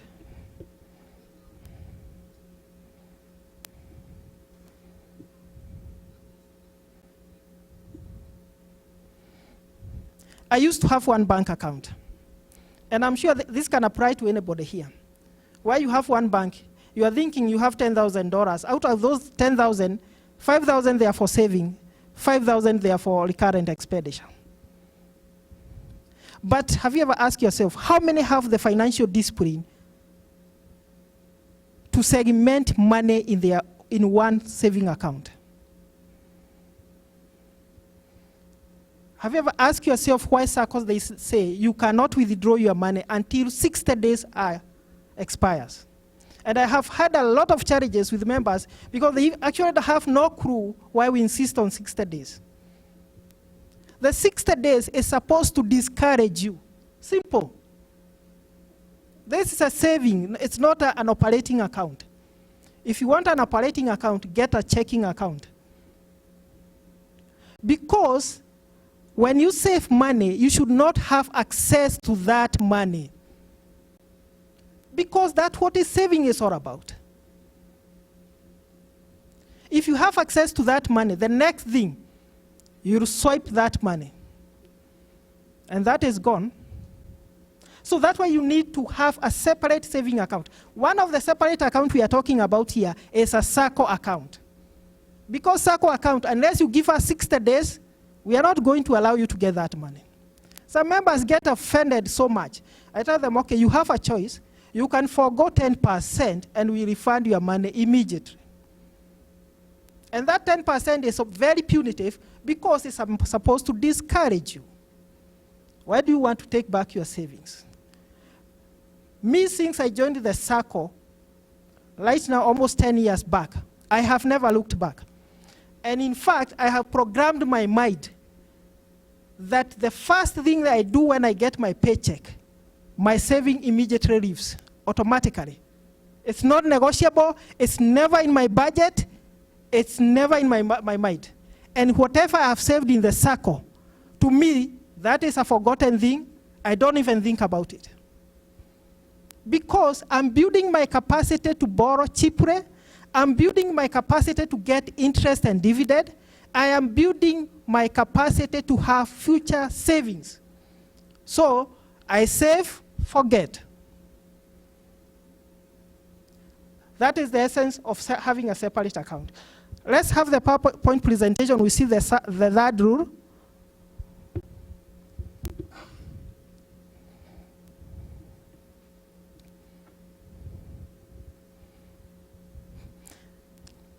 And what I'm saying, every dollar counts. Like me, when I joined the Sacco, I said my target was to have a saving, by the time I retire, of 3 million Kenya shillings. And 3 million by that time was not retro money. You can imagine I joined almost 10 years back.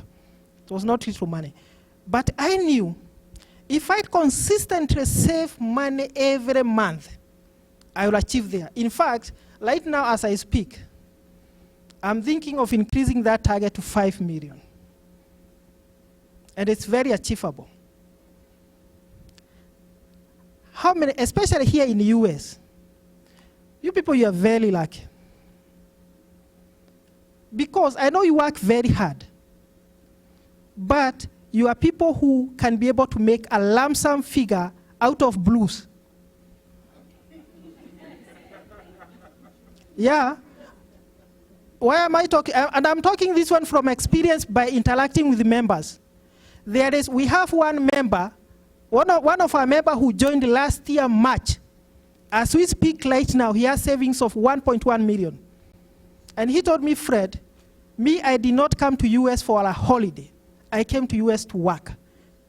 And this guy, I can tell you, he can interest you. He is in US for about 6 to 9 months, Kenya, 3 to 6 months. When he works here, like now, are you coming for the AGM? I would have wished, but my schedule is just too tight. I told him, Joy, what do you mean? You don't want to come to the AGM? He told me, I'll make sure next time I plan to come to the AGM.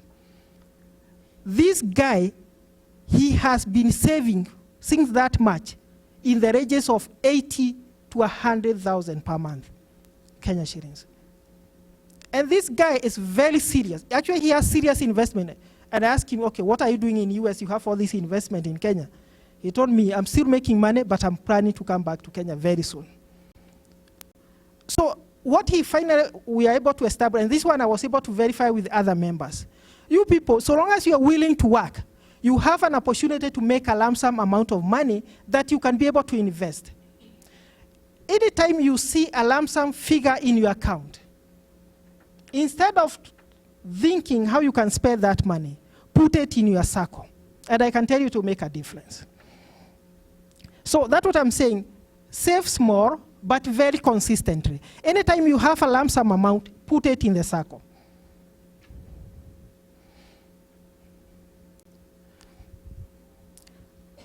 Let's look at the main savings as some of the saving product that we have. PowerPoint presentation, please.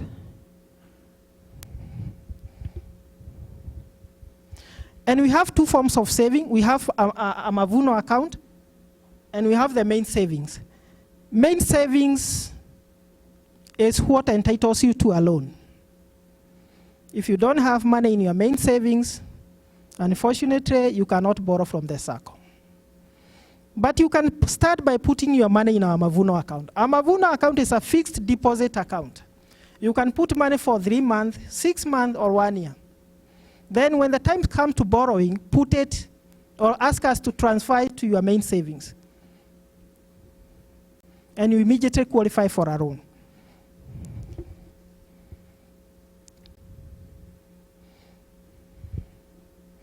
I think I've spoken about that. That's about main saving, which entitles you to a loan. I've spoken about Mavuno. It's a fixed deposit investment, and that's how I'm talking about it. But what is the difference between shares and the main savings? Shares is permanent. Shares is permanent. It's just like the way you'd buy shares in East Africa Brewery or any other company here in the US. You can't one day go there to that company and tell them, give me back my money. Once you buy shares, you can sell to a willing buyer. That's a gone case. But how do you benefit when you buy shares? You benefit through the dividends. On the other side, the main saving in a Sacco is withdrawable. That means that is still your money. If you feel you have come to the end of the journey with the Sacco, you can give us the 60 days notice, and we are going to refund your money. That's the difference between shares and the deposit or the main savings. And most members confused, by the way. Many other time we get emails, kindly credit my shares. But because we have gotten used by when members say shares, they mean main savings, we automatically take that much to the main saving, unless you insist you meant share capital.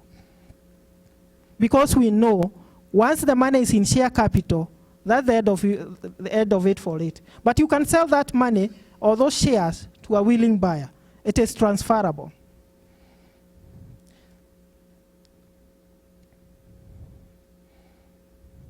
And these shares, I said, is what makes you to become a member, and each member must have at least 5,000. But you can put as much as you want, but the bare minimum is 5,000. Why do you need a share capital? Remember I said you are the owners of this organization. So if there is no share capital, where does the Sacco get funds to acquire the assets and to do all those things that requires financing? It comes from the members.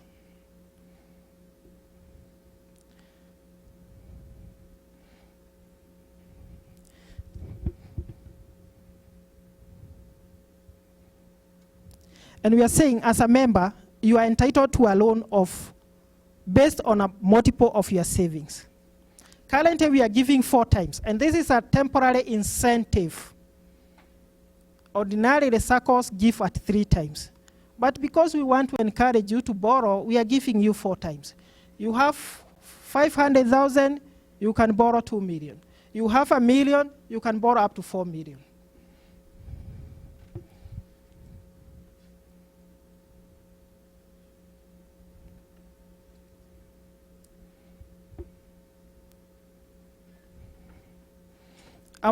Our loans are very affordable, only at 1%. And this is on reducing balance. When I mean 1%, 1% is like 12% per annum, per year. Many other times I get calls from members. One of them called me, she was very angry. She told me, why are you lending at 12% when I can get at 10% from Equity Bank? I told, is it on reducing balance or is it on straight line? She did not even have an idea what is that.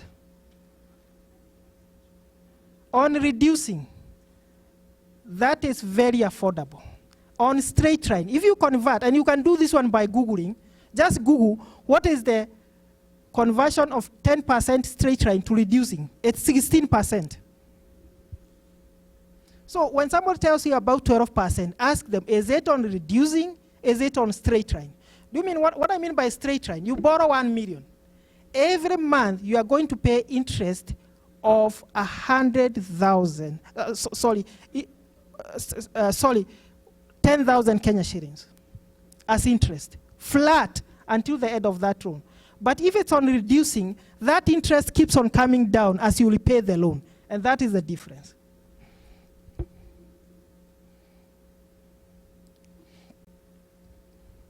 My apologies, I think our PowerPoint presentation is fluctuating so much. Sometimes it interrupts me.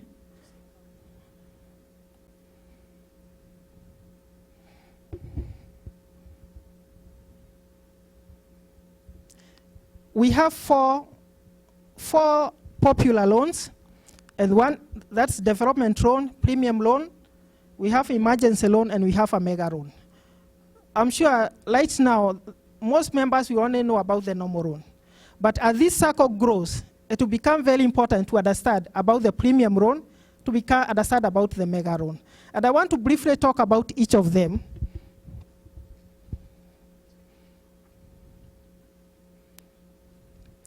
A normal loan, this is the normal loan that any member would be willing, or most will come asking for a normal loan. It's at 1% and it's for that 6 months. That is the normal loan that you'll borrow for your own development purposes. However, we have a premium loan, which is repayable within 48 months. And I'm sure most members don't know that. We have a loan that you can pay within 48 months. But because this Sacco is still very young, and you want to ensure that we don't run into cash flow crisis, you have to pay straight at an extra 0.25% per month. That means your total interest will be at 1.25 per month, or 15% per annum. This is not meant to discourage, it's just to ensure. Remember, we are relying on members' funds to loan these loans. So if we give at very attractive terms for a very long period, we are going to run into cash flow crisis. You are going to put your loan application, then we tell you, you have to wait for 6 months. We don't want to do that. So to ensure the members pay promptly, that's why we offer up to that 6 months. But we know sometimes the situation can be tight for you. We offer you 48 months, but you pay at an extra interest. Then we have the emergency loan. And emergency loan is designed to cater for unexpected short-term personal needs, such as the medical bill or any other unexpected emergencies. The interest rate is still at 1%. It's repayable within 12 months. If you have saving, for example, of up to 500 Kenya shillings, and you need an emergency loan of only 300, that one I'll process within 2 days. What do I mean by that? You don't have to withdraw your savings. Because, you know, most members, they have an emergency of 500,000, and 300,000, and they know they have saved with the Sacco 500. The next thing, I'll get a call, I want to withdraw. Then ask you, okay, why do you want to withdraw? I have an emergency. Why don't you take a loan?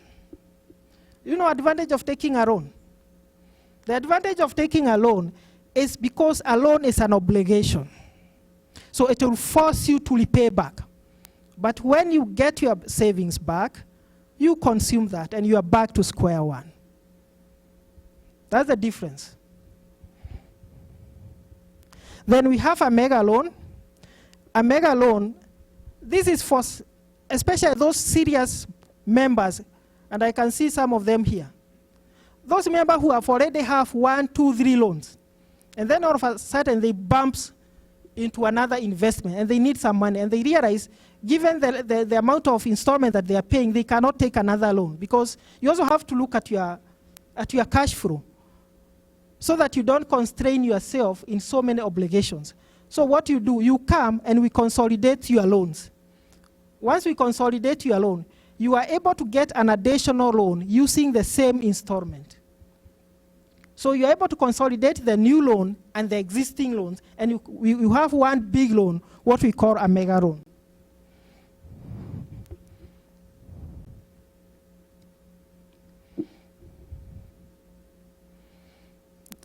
For us to consolidate those loans, we have charged you 5% commission on the existing loans. That's not supposed to punish you. It's just a commission for the Sacco. And remember, this Sacco at the end of the day, it has to make some money. Because if you don't make some money, how shall you maintain the operations? And this is the challenge I've been having, where members think this is an NGO. So they think it's like we get some donor funding. We don't get any donor funding. We rely on what we generate from investment. So that's why some of these commissions have to be there for the Sacco to operate.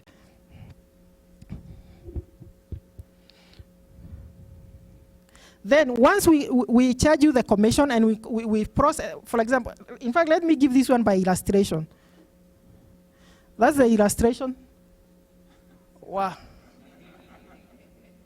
You can access it on your phones? Great. Let's go through the illustration. I'm saying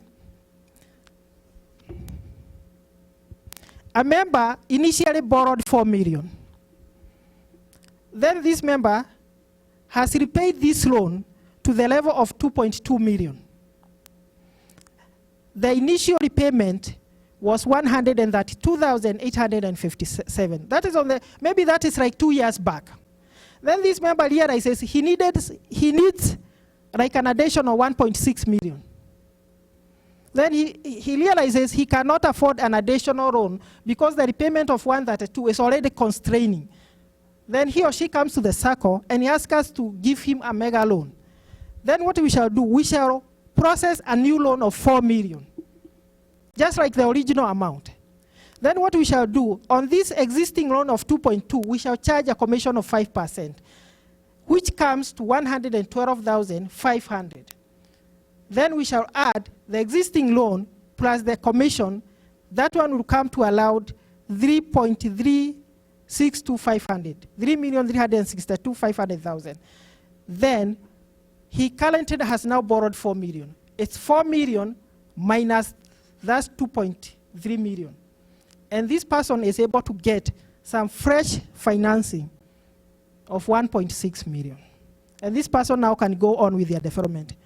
Notice here, the repayment still remains at 132,000. But the person has already gotten 1.6 million. If that person alikuwa ameanza nyumba, imekwama, he continues without any struggles. That's the essence of a mega loan. Because you are able to use what you already have. Let's go to the presentation, please.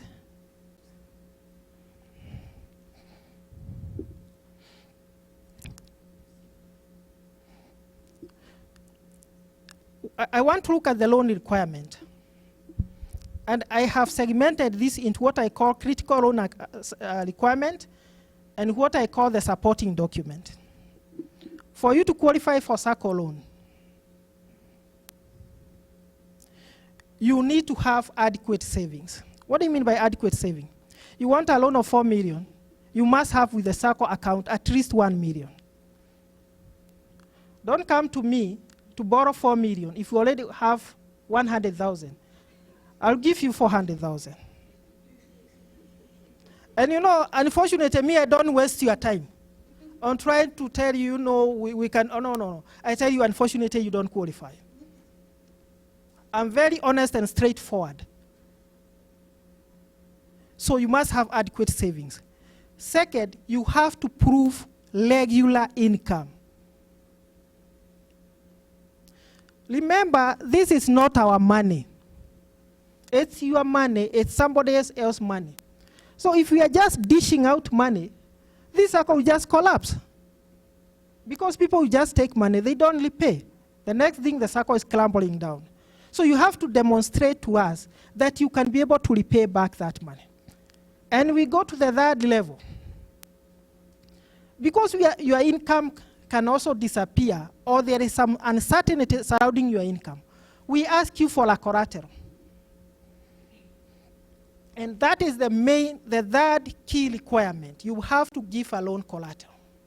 However, if you are borrowing within your saving, for example, you have saving of 1 million, you need a loan of 1 million, no collateral is required. Why? Your savings already secures your loan. So I don't need to bother. In fact, that one I'll process within 2 days and you have your money. But now when you have 1 million and you want to borrow 4 million, remember you're borrowing other members' money. So I insist, give me the collateral, and I have to check your income is okay, it can sustain the loan. Then we are okay, now we are able to proceed. Then those are the key requirements. So anytime you think about the Sacco loan, ask yourself, have you met those 3 key requirements? It's as simple as that.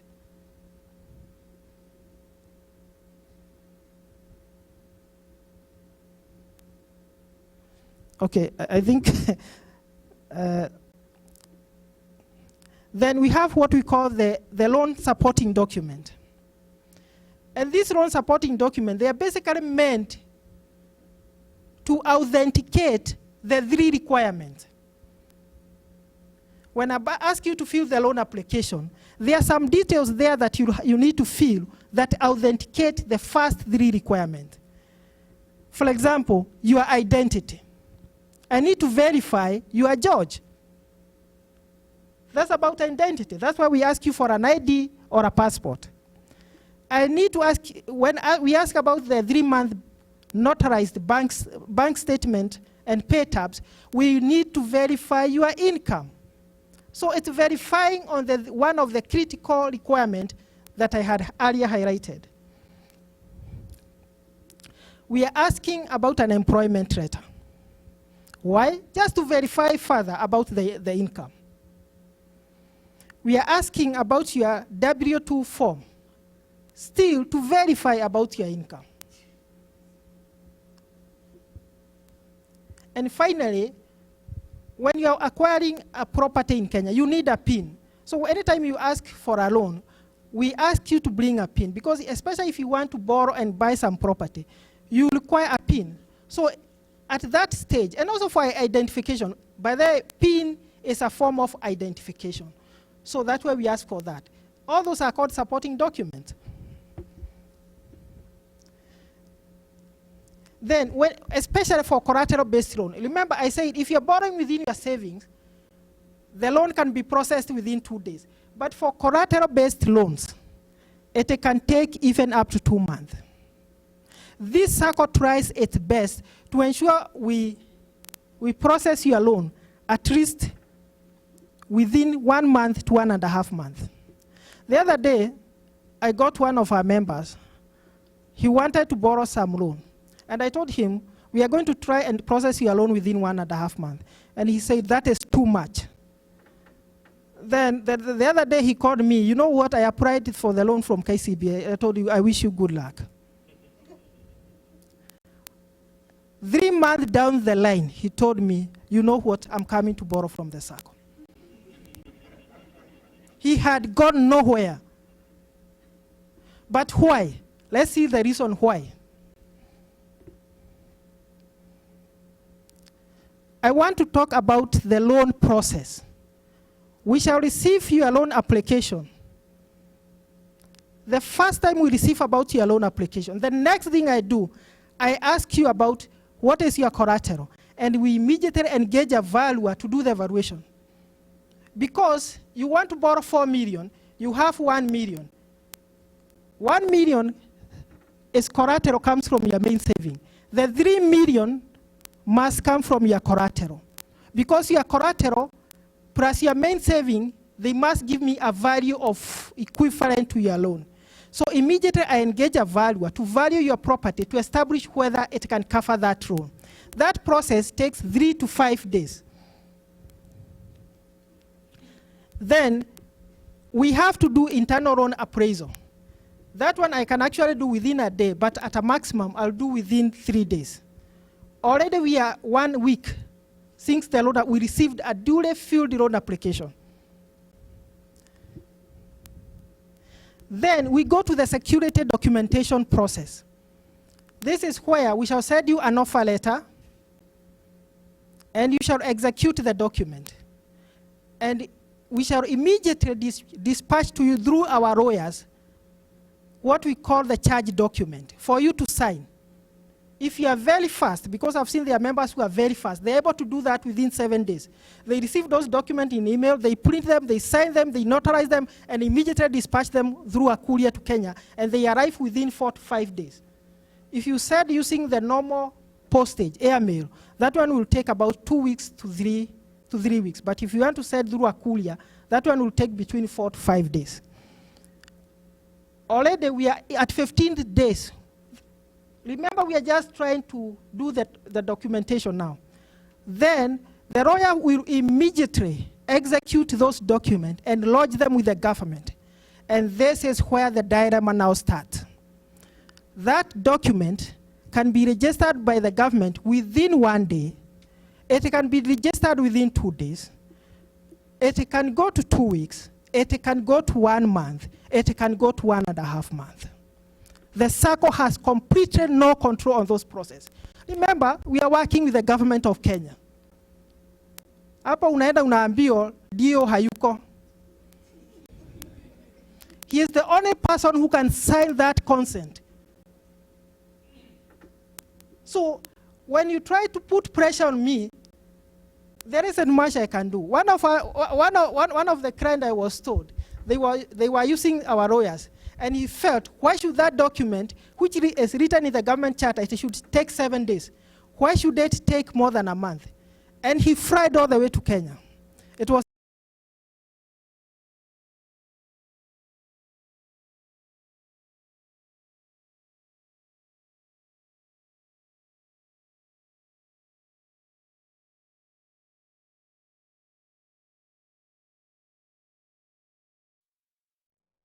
It's that serious. So what do members do? For example, this member that I was talking about, I like him so much. He wanted a loan in August. He applied in March. Because he comes to Kenya so much, so he understands about the Kenyan system. So he know, I don't want to bother you, Fred. I need a loan in August, but I would apply here. That's the time he was coming back to US. So he filled the loan application, gave me the pay tab, gave me all the documentation, told me to process. He paid the legal fees, paid the valuation fees, paid the loan processing fee, and he fried back to US. Then he told me, just follow up. I have given you 4 months to process my loan. And right now, I was able to process it so fast. So I told you, do I disburse the loan? No, just hold on. Because I'm coming back, I'll tell you when to disburse. And I was so happy. So that is where the challenge is. The Sacco can do its process within 1 or 2 weeks. But we have a stage of registration that we don't have control, unfortunately. And that's where our dilemma starts. Then after we have gotten the charge registered by the government, we are going to disburse your loan within just 2 days. You'll have your money. So the whole process, if you are lucky, it can take 1 month. If you are a bit unlucky, 1.5 months. If you are unlucky on a worse scenario, which is very rare, like if you are dealing on the RAD registry, it will take about 2 months. Because it also depends with which RAD registry, where your property is. Kajiado is another notorious one. It will take about 1.5 months. The one that is very efficient is Kiambu and Nakuru. Those ones you are processed within 1 month. Let's talk about the investment products, because apart from the savings, apart from the loans, we want to offer you more than that. And we supplement this one by investment product. And we are saying, the Sacco continues to offer prime investment to our members as a way of supplementing its product offering. We started with our flagship product, that was Isinya Konza. So many members have benefited. And in fact, I don't know whether at one stage during the proceeding of this meeting, I'll ask one of the members who have seriously benefited from Isinya Konza, benefited from our Fadhili home, benefited from the loans, to give a testimony. Because there are members who are seriously benefiting, while you are just sitting on the fence. There are some members who are seriously benefiting.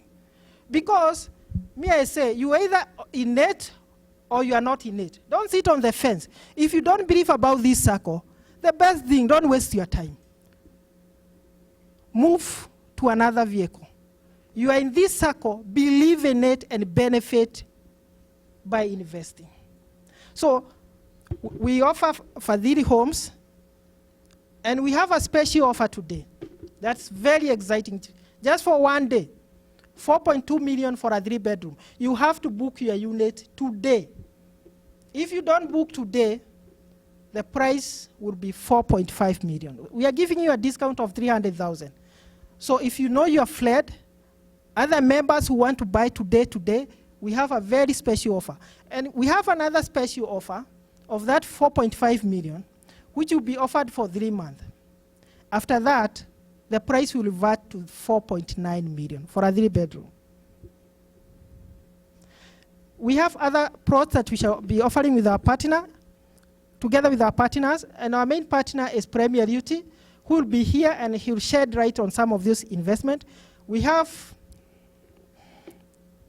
very prime plot in Loiro. These are 8 plots. They are going for 3 million. Those who know Kamakis, those plots are at Kamakis. They are going for 3 million. We have prime plot in Juja. They are going for 1.5 million. We have very good plot in Kitengela. They are going for 950, and we have 1.8 for a quarter.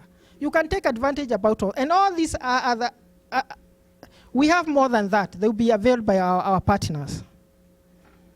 And as I conclude, because I know I've taken so much of your time,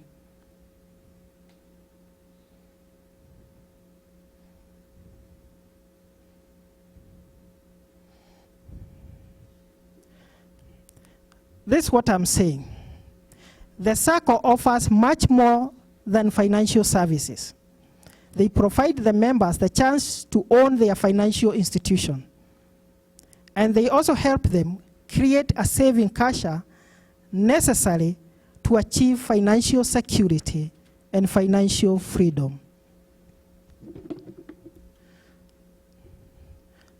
How many understood what I mean by financial security? I explained about financial security. How much do we have anybody who still don't understand what financial security is? Let me repeat, because this is very important. As we stand here today, most of us are financially independent. That means you can be able to pay your bills and any other normal routines. You can be able to do that. That is called financial independence. But what I said, suppose your job is cut today. Can your life continue normally? If it cannot continue, then you have not achieved what we call financial security. Then you can go beyond financial security, what we call financial freedom. That is somebody who doesn't have to worry so much about the money. This person who has developed what we call passive income. The money now starts working for this person. There's somebody who I'm saying, he already have a lot of investment through maybe the Sacco, real estate, and now he already gets another stream of income that he doesn't have to sweat at all. The money now is working for him. That's what we call financial freedom. There is another level, what we call financial abundance. This is the likes of Bill Gates and all those other people that you know. Thank you so much, ladies and gentlemen.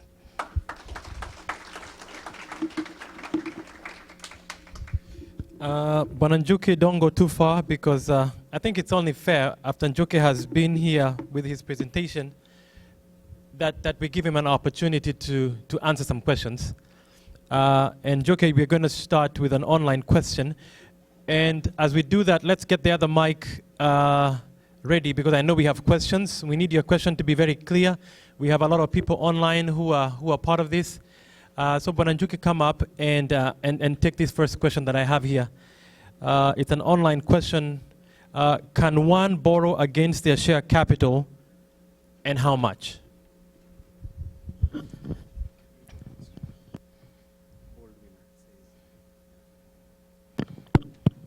Okay, thank you, Alec. This coming from a member who is following us online, and he is saying, hello, I want to ask if one can borrow a loan against their share capital, or does it have to be from savings account? For example, if I have 100,000 in share capital, can I borrow 4 times that amount? The answer is yes. You can borrow against your share capital. What we mean by your savings is your main savings plus your share capital. You have 400 in share capital. You have 1 million in your main savings.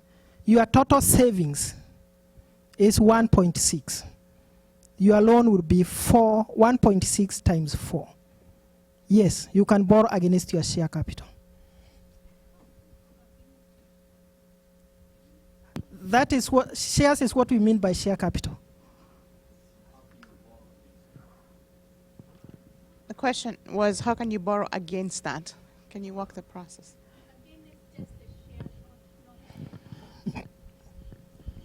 You use the okay. When you use the share capital, you have to give us collateral, but it entitles you to a loan.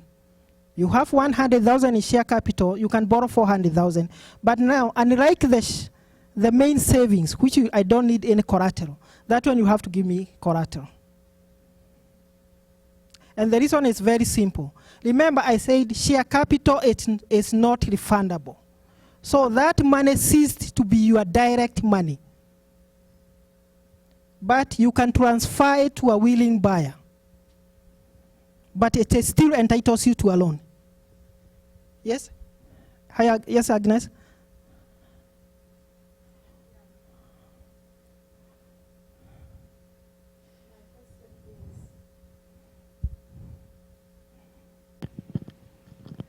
Question for you is, if I borrow against my shares and I'm paying interest, does that interest go back to my savings? Because I'm borrowing my own money and the interest that I'm paying should go back to me. For example, right now, where I work, I can borrow $40,000 against my savings, and whatever interest I pay, it goes back to me because I'm borrowing my own money. It doesn't go to you directly for a Sacco.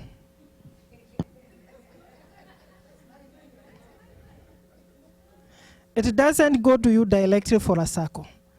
But somehow, you still get that money back. How? Because we are supposed to pay interest and dividend. And that's how somehow indirectly you get that money. You remember when we crossed the Atlanta office, most of you almost skinned me alive. But why did we have to cross to take such a drastic move? That is the reason why today you are not going to receive any interest and dividend. And I was trying to plead with the members. And I want to appreciate all those members who understood why we had to take such a drastic move. Because it was taking us a toll on us to maintain that office. And that's what has been eating our income. So because of that, we cannot be able to pay you dividend and interest. But now, that office is a gone case. I can tell you, next year will be a different story. And that's how you'll be able to get your money back, part of your money. Thank you.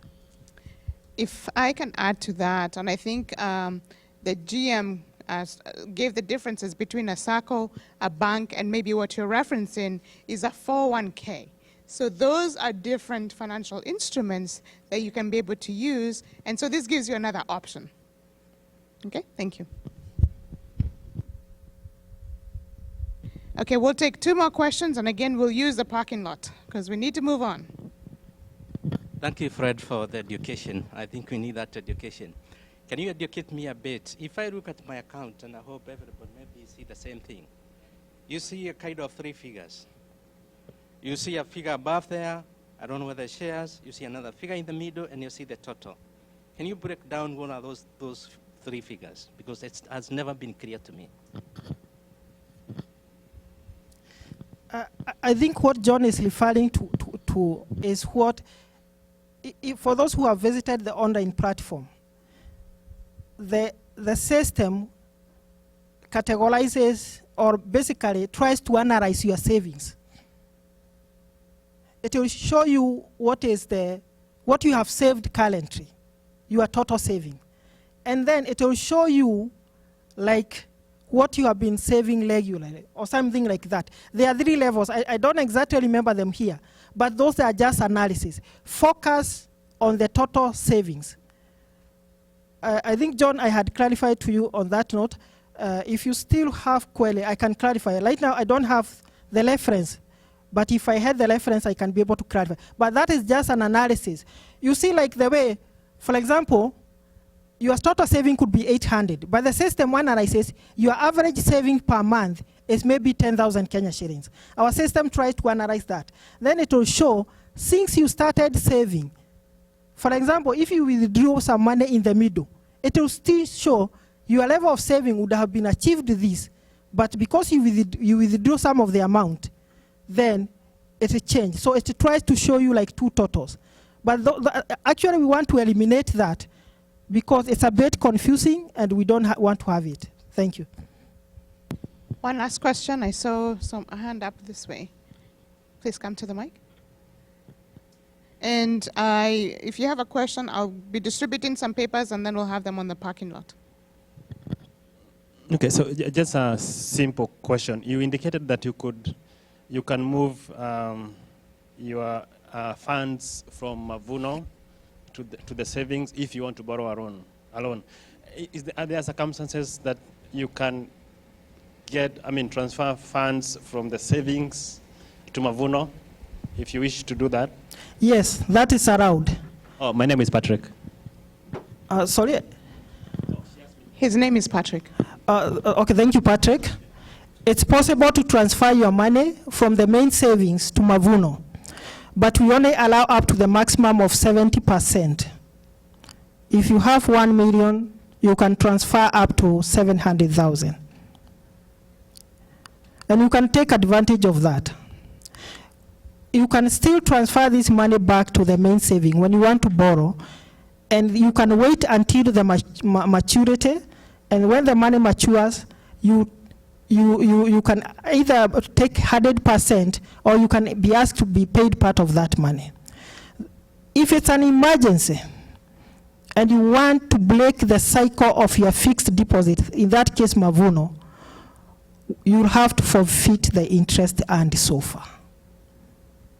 But it is still, even at that time, you can still transfer and get a loan. Thank you. A big hand for our general manager. Thank you. And the GM is going to be coming in and out because questions are going to arise and he's going to come in and answer. We are 1 hour behind, but that was a good problem to have because we needed that session. I'm a board member, and the same question you asked there, as a member of the Sacco, I was interested in knowing that. And I think you've answered it for me, GM. Thank you very much. Before we bring our next speaker, who's the Supervisory Committee, I'd like our streaming company to show the agenda on the screen. I want us to quickly go through what is left so we see where we are. There's a hot cup of coffee on the back over there. I can see the room is filling up, so I really appreciate for everybody who's come from all over where you're coming from. We have a lot of people online from all the different states and around the world. Thank you very much. So I'm looking at the agenda, and after the GM's report or the GM member education, we have the Supervisory Committee report that's going to be coming. And then thereafter, we have some sponsors with us, Regent Group and Miamu Properties. We are eagerly waiting to hear what they have, and that's before lunch.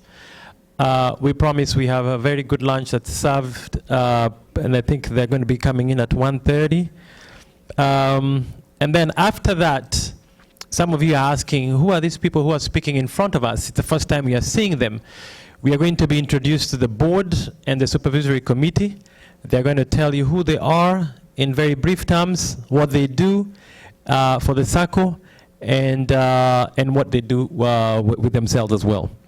Thereafter, we are going to have financial statements. We want to be here for that, a treasurer's report, and a budget for the year. We also have our auditor's opinion. He's going to be giving a feedback. Our auditor right now is running for office in Kenya, was not able to be with us, but he's going to be calling in from Kenya. And we are hoping with all the technical difficulties we've had that we'll be able to hear from him. He's probably watching this live as well, and it's going to be good to hear from the auditor as well. We have some great investments, as we do every year. We bring you some investment products, new and old, with an update of where we are, and with a forecast of where we are going. What are some of the new investments we're going to give you 2017, 2018 for the next 2-3 years as well. And then after that, as usual, we're going to have our AGM resolutions, and then going to finish with elections. All this before 5 o'clock. So I'm going to ask our speakers to try and rush on time. If you have any questions, I don't think we ever did talk about where the bathrooms are. If you go outside of any of these doors, they are somewhere to the left. Just walk down the corridor and kick left, and you will find where the bathrooms are. Put your hands together for the team that watches over us, and our chair, the Supervisory Committee Chair, Laban Opande.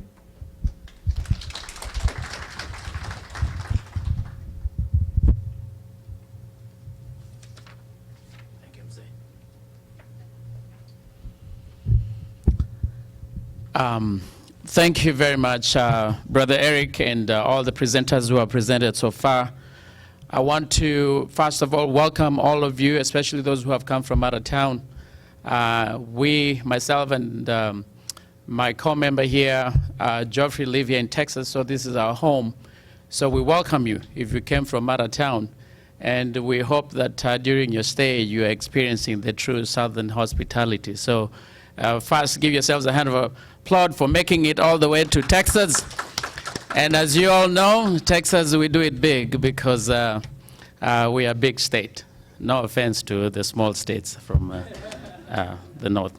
All right. Now, the other thing I wanted to say is that we work as a collaboration, both as a member as well as a committee member. So our perspective really is truly as members, first of all, and then because we have a stake in the Sacco, and then of course the fiduciary duty that has been bestowed upon us to oversee, to oversight the board. I must first start to say that two things: we applaud and then we also condemn in equal measure. So, and both, that is both to you members, my co-members, as well as the board. If I may start first of all with the members, who it's through them that we are in this position. We have received not so much interaction from the members. I'm not sure whether it's because you didn't have our contacts or because you felt everything was running fine, or maybe you just waited for us to get back to you, and maybe we just didn't know how to get back to you. So going forward, hopefully we'll find a good mechanism of communicating between what you members feel and what your perceptions are, because this is your baby and this is what you've invested in, so you have to reach out and find out. And then of course, the other one is the members of the board, and we'll talk about that because really that's what we're here for. Last year we had what we called a scorecard, and that's what we shall be sharing with you. We want to say that we've remained, at least we've tried to remain as objective as possible in sharing this information. So there's no malice or there's no sweetening of things. It's just things the way they are. So my team, the Supervisory Committee, is comprised of myself, Laban Opande. We have, on my left is Mr. Geoffrey Mburu, who is a member. We are a 3-member team. And I want to share my sincere apologies from our other member, Caroline Nganga. She had traveled to Kenya, so she wasn't able to make it here. But I must say that she has given all her input as well as her message of goodwill to this AGM. So she's fully on board with whatever presentations that we shall be making. All right. So we do have a report which we can share to members. In terms, it's a little lengthy, and because of time, I will try and shorten it so that we can capture the key areas or key messages as to what we feel as a supervisory committee. The first thing I wanted to say is the understanding of who we are as a committee and our role that we play. Now, our existence is enshrined both in our bylaws, the Sacco bylaws, as well as the laws of Kenya under the Cooperative Societies Act. And so, therefore, we are not here just because. As previously may have noted by our member, Mr. Charles Onchoke, in reference to our existence, I think the first time we came on board, it was sort of by, I don't remember if it was a resolution or it was just a suggestion that was made in 2015 when we were in Houston. At the time, I was not a member of the Supervisory Committee. In fact, it didn't exist then. That mandated the board to appoint a Supervisory Committee. And so the board went through the process of vetting, and we applied. In fact, it was an application process. We were interviewed by the board, and by however impressive we performed, that's how we made it to be. And then, of course, last year, when we were supposed to have had now the elections to appoint, which is what Mr. Onchoke was saying, we never had the elections. But we do have the opportunity to do so this year, today. So therefore, you're all worthy welcome to, of course, stand for those positions. All right. So that is what the role is. So the role has been really, what we have been doing is to oversee the board, or I should say, try to oversee the board. And in addition to that, we've also had the unique position of being a liaison between a communication breach between the members and the board. I'm not sure whether it's because the members feel comfortable or feel better to communicate to us than directly to the board, but we don't mind because if that's what our mandate calls, then we will do so. But we've also had, and I'm not sure whether this is in the bylaws or in the Cooperative Societies Act, we played a role of conflict resolution. As you imagine, just like in any corporation or any family for that matter, there are times comes issues where there is conflict of talk, and we've interjected ourselves in there to try and resolve some issues. So that's really what we have been doing, and that has been our role since then. I must comment that we did have some training in the last month or so, which was organized by the board and which allowed us to understand fully what the functions are of the Supervisory Committee. So we thank you, the board, for organizing that, albeit having come late in the year because we anticipate to have had that at the beginning of the year. Now, I want to talk about the overall performance. I'm going to try and stick to what I feel comfortable doing, and that is just talk. But when we talk about the numbers, we have a true expert here in Geoffrey, who is a CPA, who is an accountant, who actually talks about the real numbers. My background is law, and law deals with the vague, the messages that is not very clear. But he deals with the things that have to do with precision, and numbers don't lie. Numbers are what the numbers are. And I'm not saying that lawyers lie, or what we do is lie in between.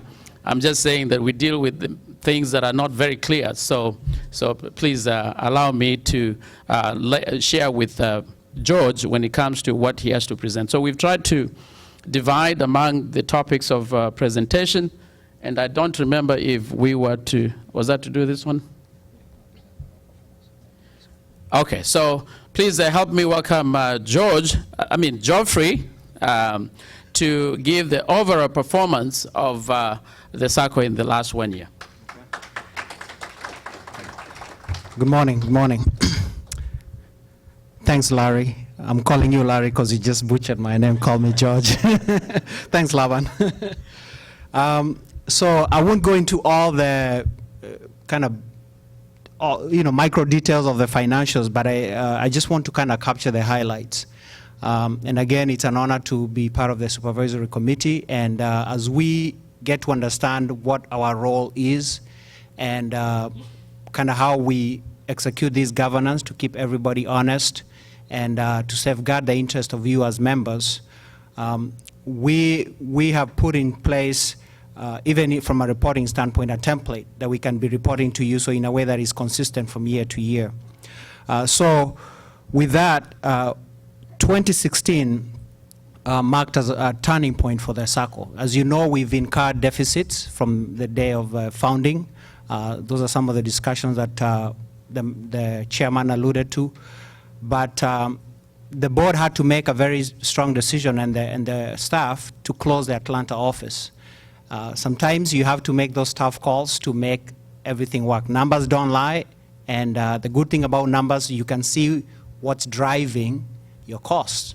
So with that closing of that office, we were able to at least come out in the black, as they say. We were not in the red anymore, but that's just a beginning. So what we are hoping, and the charge that will be to the board, the new board that will be constituted, is we want to see surpluses year after year. How are we going to get there? We have to contain costs, obviously. We have to grow the membership base, grow member deposits. That's where you come in. You have to borrow from your Sacco. This is your Sacco, right? So that when you do that, you're putting money back into, it's all revolving around interest. You're putting money back into that big pot that our GM showed up there, so that somebody else can benefit. We can realize things like dividends. So we have to contain costs, manage risk. As we grow, the money grows. And we need to make sure that we have, am I too loud? Okay. Yeah. So we need to make sure that we have, as a young Sacco, as young as we are, there's some Saccos that date back to 70s and the 80s, predating some of us. But as young as we are, make sure we don't fall into the trap that a lot of Saccos go through. Some of you have histories with Saccos back home. So it's to put those guardrails so that if and when somebody is tempted to play some funny games, we can catch it real quick, or even stop it before it happens. So that's where all these checks and balances are, right? So putting internal controls, and we work with the GM on that, doing some audit procedures and things like that to make sure that we have processes in place. And those are some of the recommendations we're sharing with the board and the staff, to make sure we don't say it's too early to start that. Let's start those best habits when we're still young, learn those habits, so that as we grow, when we start dealing with billions of Kenyan shillings, we have the good practices in place. Right? So I don't want to say we are out of the woods yet, because as of last year, if you look in our books, and which you hear from the Treasurer's report, we still have a deficit of about 17.9 million. Basically, our deficit is, we basically owe ourselves money, basically. So we should be building a reserve. So once we gain surpluses, we accumulate that money within the Sacco books, or the Sacco account, right? So right now, it's negative. But as we generate surpluses, we can start digging ourselves out of that hole. And for this year, And I think even next year, since we'll have a full years of recognizing the benefits of moving closing the Atlanta office, that will be huge savings in the long run. And I think, as the GM said, next year it might be a whole different story, and we might be in a position to declare dividends. Somebody asked the question, how do I get paid, right? So there's the ability to borrow from the Sacco, but also on top of that, dividends. So it's not being credited to your name, there's an indirect relationship, but if the Sacco is flush with cash and there's surplus, then we're in a better position to declare dividends as an organization. Right. So we have some recommendations, as I said, to the board and staff that hopefully will be considered for implementation in terms of, from a governance standpoint, especially on the financial side of things. But that's all I wanted to cover on the financial side of things. Do you want to take the next one?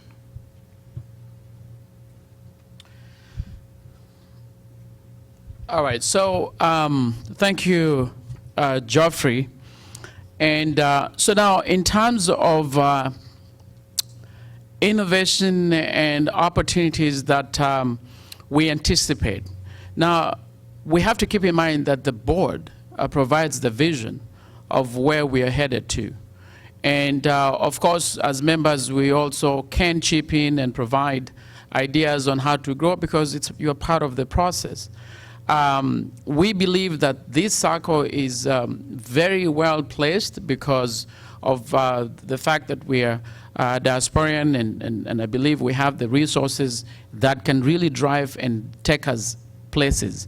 The other thing that I think that puts us in a very good position is that we have a network of other people who may know people. You know, in other words, we may come across people who have access to more money that we can be able to invite them to invest in the Sacco, and then we can grow so we don't have to talk about these deficits, so we can start now earning dividends. However, though, all that is or has to be driven by the board. And I'm not sure, if you were to ask me if that has happened in terms of really maximizing our position as diasporians and the resource that we have, that has been maximized.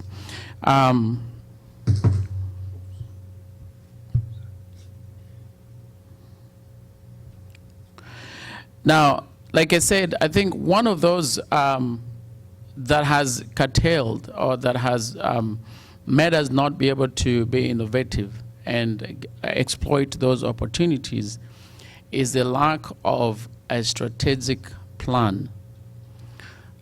We talked about it in the last Sacco meeting last year, and we really ought to have had it way from the beginning, because we cannot just exist, you know, just by being there.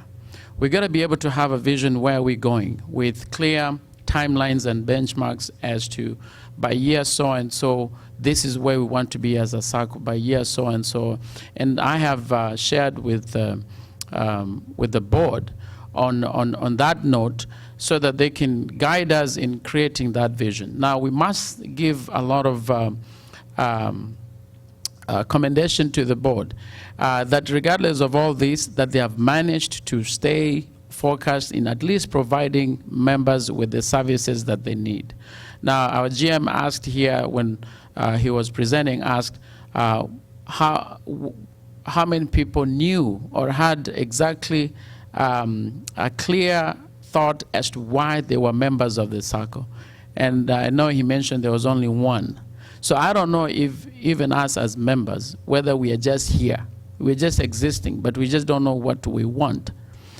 Because if we do, then we should be putting the pressure on the board, and then the board puts pressure on the staff to implement in getting us to where we're supposed to be. So I indict you members on that note that we needed to put the pressure on the board to provide us with that plan, strategic plan, with the vision to get us to where we need to be. And I probably will talk a little bit more later on that strategic plan issue. We've had some ongoing challenges that we noted, and we've shared those with with the board. I don't know if Jeffrey, you're presenting this, but one of those was that there appeared to be some monies that were deposited that appeared on the books that were not tied to any accounts or to any members. And so we've wondered, how can you have deposits that you don't know who owns them, who owns that money? Now, partly, I think the members, you have to ask yourself, when you make your deposit, you make a follow-up to make sure that that money has been credited to your account. But as an institution, as the board, we also have to figure out how do we have those amounts. Last year, there was 29,000, and that has increased to 735,000, which is unaccounted for. It's there in the books, which is not a bad thing in itself, but it doesn't have owners, you know. Now, what I was thinking in that regard is if one of us makes a deposit of $500,000 or $1 million shillings, and that money is not accounted in the books of the Sacco, and God forbid something happens to you, how will your family or your estate be able to recover those monies? You have to think about that. That money is just going to stay in limbo because there was no connection between the depositor and the account where it was supposed to be. Now, we talked about that with the board. The GM said he was going to find ways of finding how to avoid that. So hopefully in next year we'll be able to find a report on that. The other one was membership. We thought, and we did discuss from last year, how we were to accelerate membership. We were talking about the members last night, and as of now, we have membership of about 835 members. Now there's questions as to who is a member, in terms of, is a member the one who is actively making their monthly contributions? Is a member who registered, got an account name and number, and so forth. But needless to say, we know that with more membership, we'll have more reserves, we'll have more deposits, we'll have more loans, we'll have more interest, and then we'll be able to increase our dividends, you know, later on. There has not been, it didn't occur to us that there was a good effort that was being made in aggressively reaching out the market. Now, we understand the geographic dynamics of this country in the US. But that's why there was a recommendation of having representatives in all these major cities where we have a predominant Kenyan community to reach out and recruit members so that we can increase our membership. Part of that, as I understand, the training wasn't done. I'm not sure if all the members representatives were recruited in all those cities, and so therefore the growth is minimal, in my opinion, as to what the potential is or could have been had we been aggressive in member recruitment. So we have made some recommendations, and we've shared that to the board as well.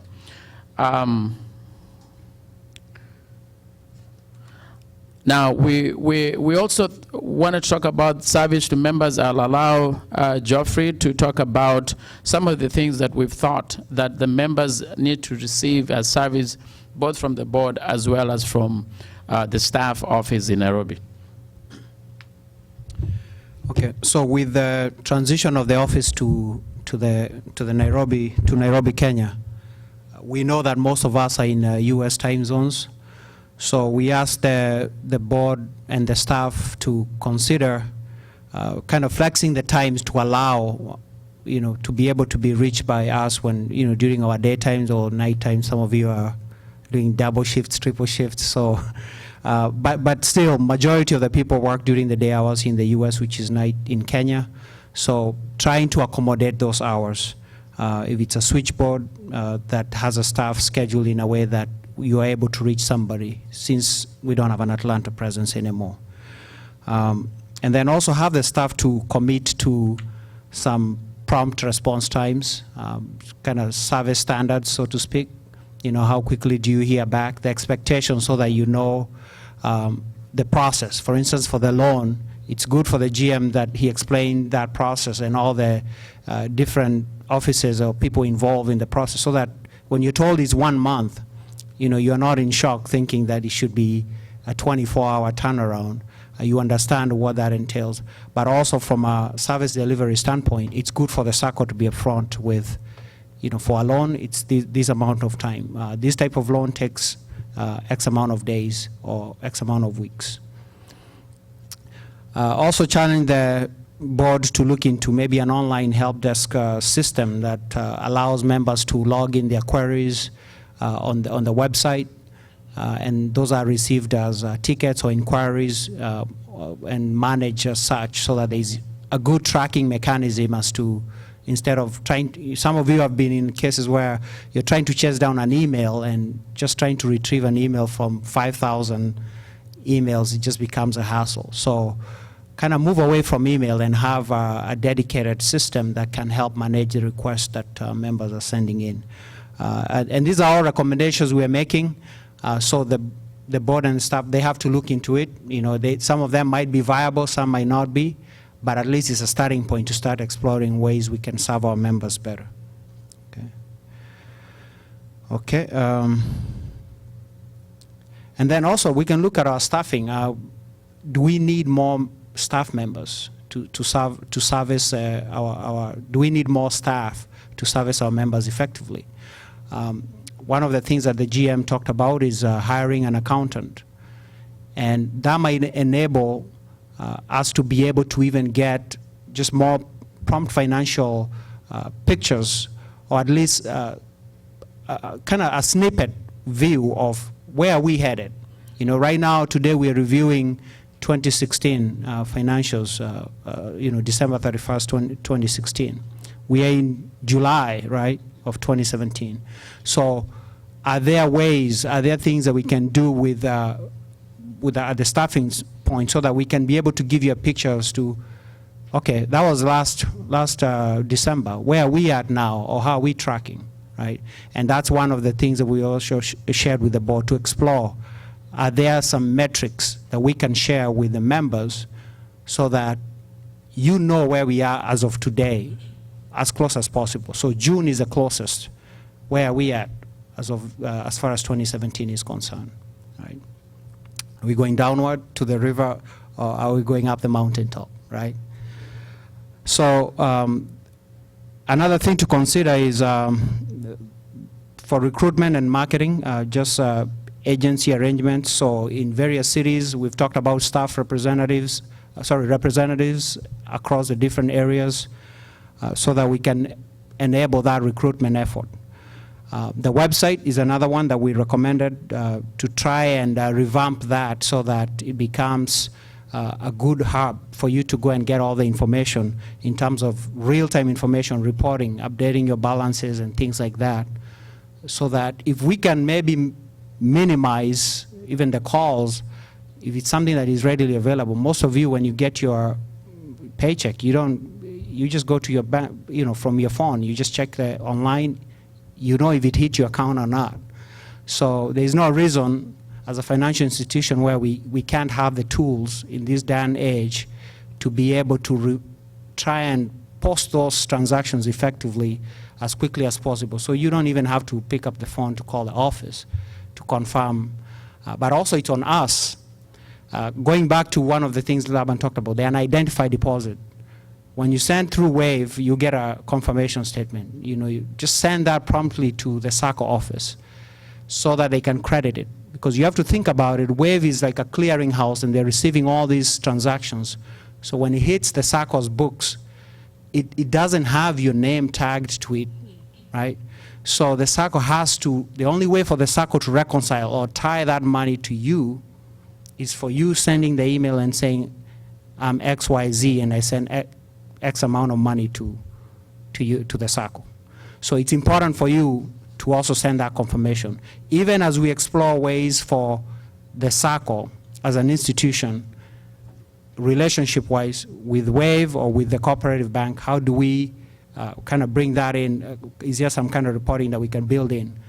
But it's on you as a member to forward those confirmations to the Sacco. Right? Next item is the periodic report to members, so I'll try and speed it up. I know we're pressed for time. This is all about communication. So we want to make sure there is different periodic ways to engage members. What's going on at the Sacco? And we've challenged the board and the staff to create some mechanism for members to know what's going on at the Sacco. You don't want to wait for AGM to get the whole spiel. You know, we leave you overloaded, you know, so we want to make sure you know what's going on. Some things should not be on the, minimize the AGM to the key things that happen at the AGM so that you're conversant with what's happening at the Sacco, because this is your Sacco. Okay. Issues raised by membership, as Laban mentioned, some members reached out to us, and we, as a follow-up on that, have forwarded those requests and concerns and questions to the board and engaged the board and gotten responses, which we channel back to members. So we are available if you think that we are a safe channel for you to raise your concern. You can engage the board directly, but we're also available for that. And in cases where you feel that you want to maybe remain anonymous, we're an avenue as well to convey those concerns. I won't go into all those I listed in the report. I won't go into all the issues raised, and I have we also included the responses from the board to those queries. Okay. What else? Okay, last one here for me is staff matters. Talking about staffing, even as we expand the staffing, is trying to create people who can be relied upon.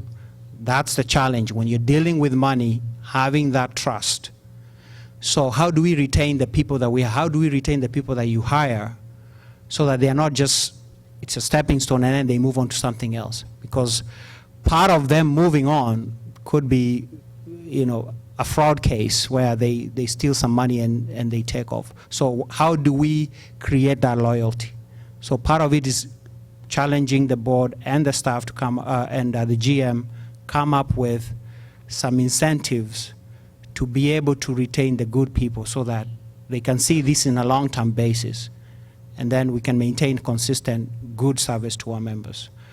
So we are not going to do all this in one shot, but this is a starting point to basically start exploring ideas. Even as we lay out the strategic plan, these are some of the things that can be baked in there to ensure, even though we are crawling or starting where we're walking, I shouldn't say we're crawling anymore, we're walking, to be able to run tomorrow or walk and run tomorrow, we need to have those systems.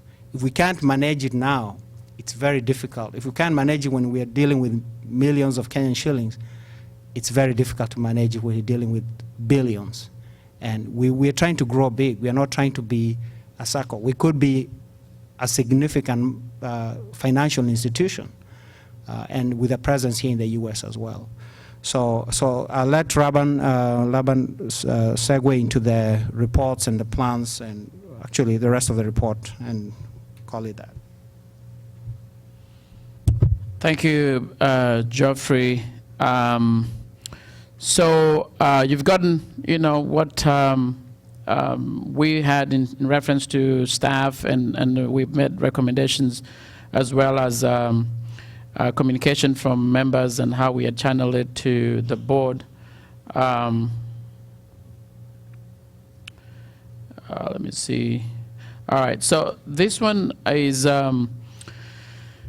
really, it has been core to me in terms of engaging with the board. And I must say that there have been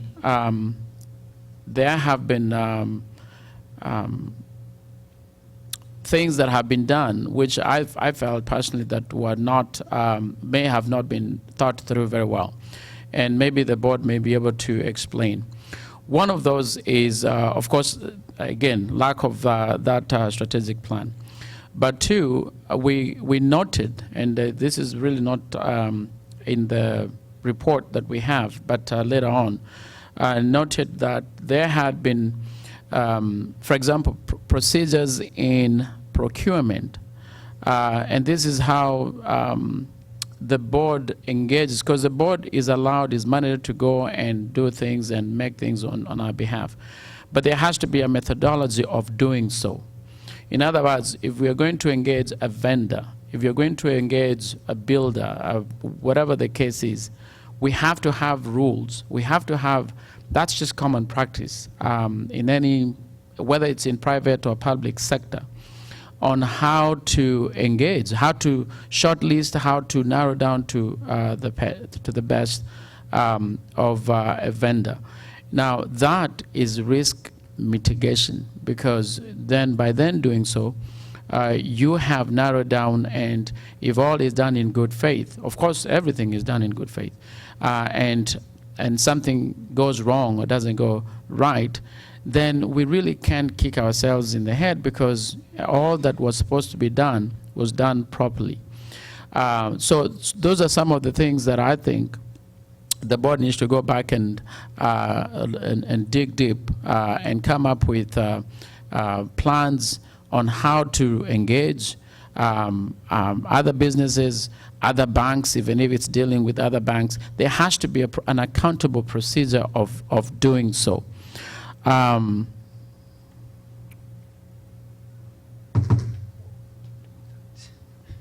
Sorry. So we had some resolutions from last year, which we kind of briefly talked about. Not quite, actually. I think Mr. Kagera was asking about a different question, but we had resolutions that were made. Now, keep in mind that resolutions are directives from you, the members, to the board.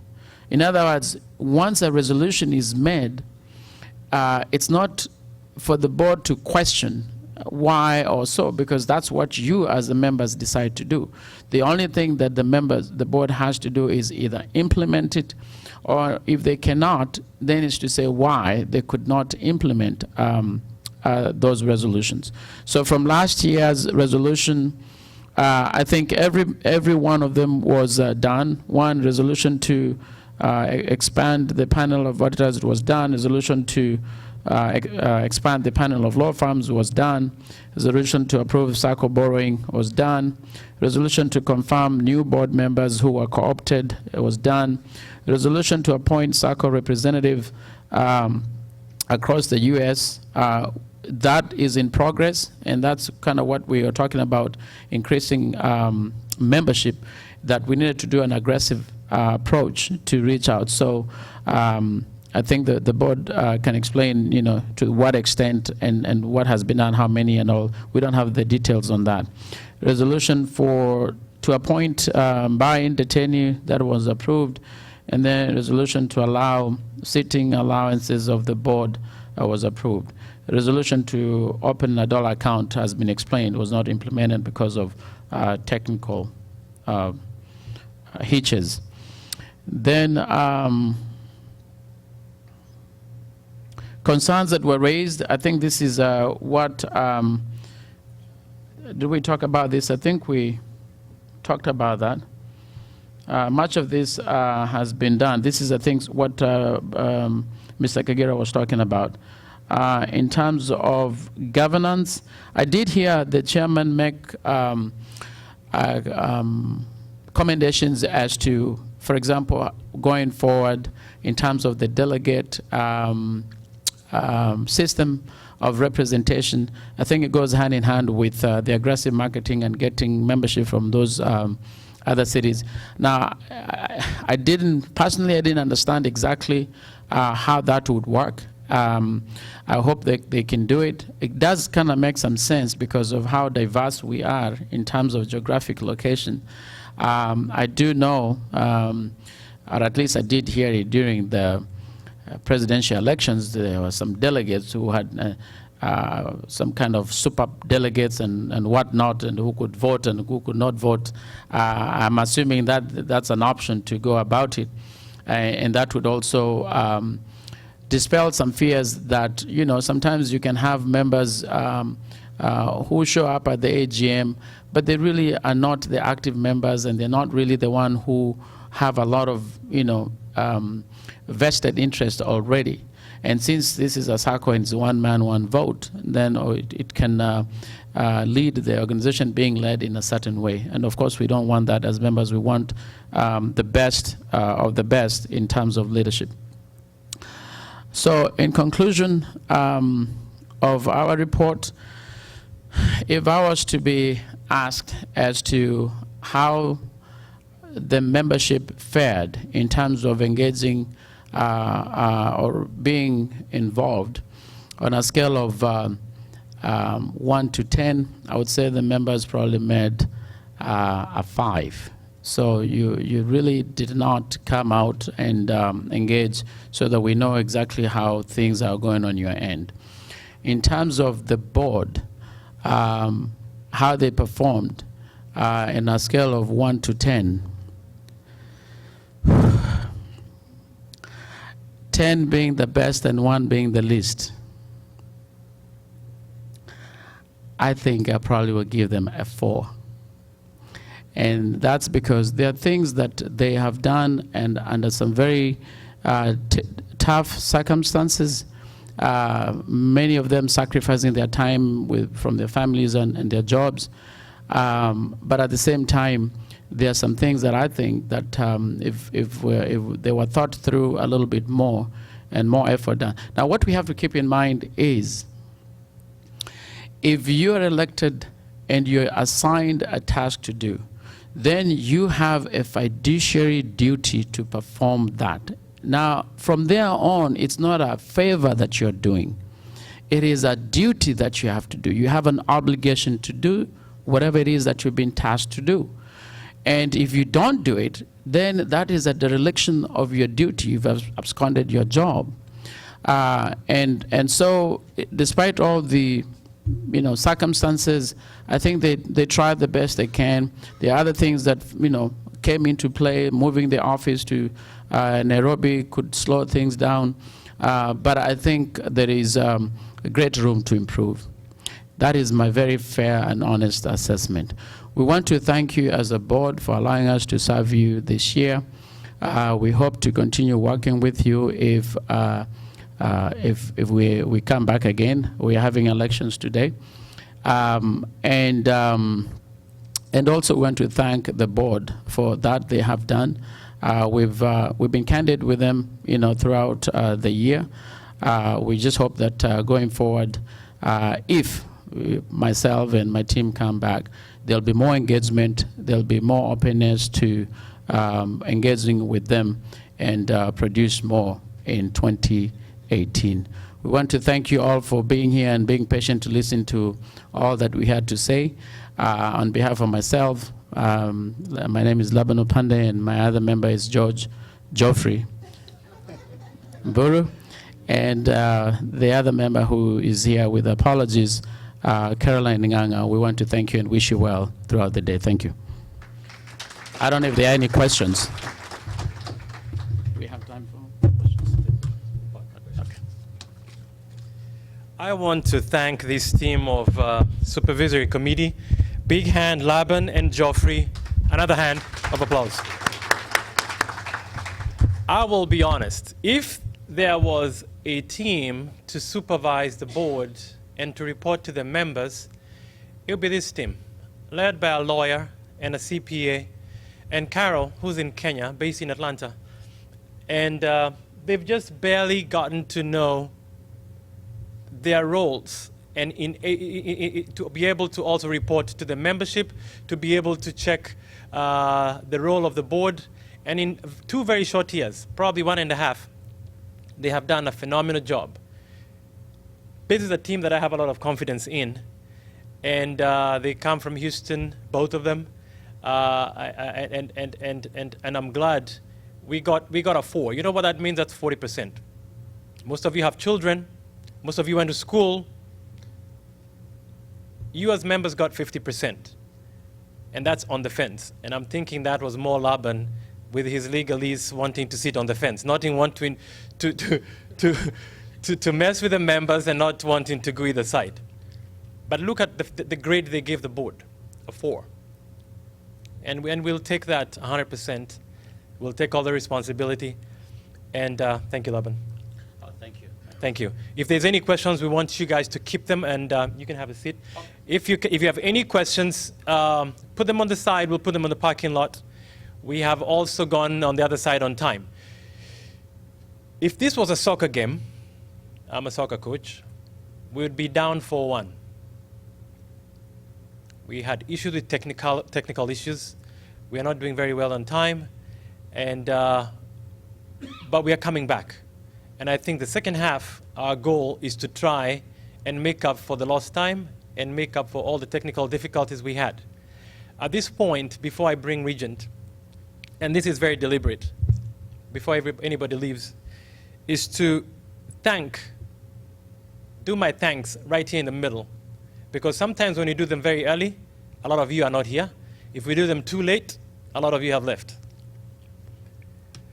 Would like to say thank you to, first of all, our esteemed guests, here and online. I want to also thank all our esteemed members who are here and all those who are online as well. We have sponsors, Regent Group and Miyamu Properties. We're going to be hearing from them very shortly. We also have our strategic partners who are sponsors as well. Premier Realty, we have Michael Carrier, who's been with us for the last few years. And we're going to hear from a new strategic partner, Urban World, who joined us last year and is going to be giving us an update on Fadhili Homes. Very interesting presentations. We have our legal team. Is Winnie here? Winnie Mumala? Winnie back there with Ashitiva Advocates. Thank you, Winnie. We have community leaders here in Texas. Is Alfred Dragira here, who's been very instrumental. Alfred, thank you. Thank you. Big hand to Alfred. Big hand to Laban Opande. So Alfred is from Dallas and Laban is from Houston. So this has been the team from Texas that has enabled make this possible as well. JD Media, I was very hesitant to thank you because we had issues going on, but I'll tell you what, these guys were here throughout the night and they have stabilized the communication. JD, big hand to you as well. Our caterer is not here, she's on the way. Her name is Alice with Yum Yum Catering. People who are within the Texas area, they know her. You'll be able to see the type of food she's going to bring. I want to also thank the state of Texas and the city of Dallas all around. I want to thank fellow board members. My fellow board members, we're 9 in total. And what you're going to see, you're going to be hearing more from our board members. They have very different skill sets. It's a team of professionals. You're going to be hearing more from them and what they brought to this team. Our staff in Kenya, led by the GM. The GM has been the accountant, has been the customer service, has been the gatekeeper, has been the secretary, has been everything. And I want to thank the GM in a big way. Big hand, GM, you and your staff. So when you hear us talking about wanting to add more staff, we want an accountant, it's because we want to free up some of the GM's time so that he can be able to cater to some of the things that you guys need. He's going to be there for you more. He's going to be able to go out and help member recruitment. He's going to be able to help with marketing. He's going to be able to respond to our reps all across the US. We want to thank the Ministry of Cooperatives as well, who are our regulators. They set the guardrails, and they also set the mode of operations. We want to thank them. I know there's some representatives out there online who are watching. We want to thank them. But above all, we also want to thank God who makes all this possible. So with that said, big hand to all the people that I've mentioned. Every AGM, we have a theme. The theme this year is growing your investments. And so we're going to be hearing, is Regent ready? So I want to see Regent coming up. Come up. And as they come up, they're going to be, your presentation is, we're going to ask you to try and stay within the timelines. You're going to see me standing up and down. I'm going to make sure that in the second half, we are 4-1 down. So we're going to try and tie the game and maybe last minute score the winning goal. Introduce yourself and a big hand for Regent.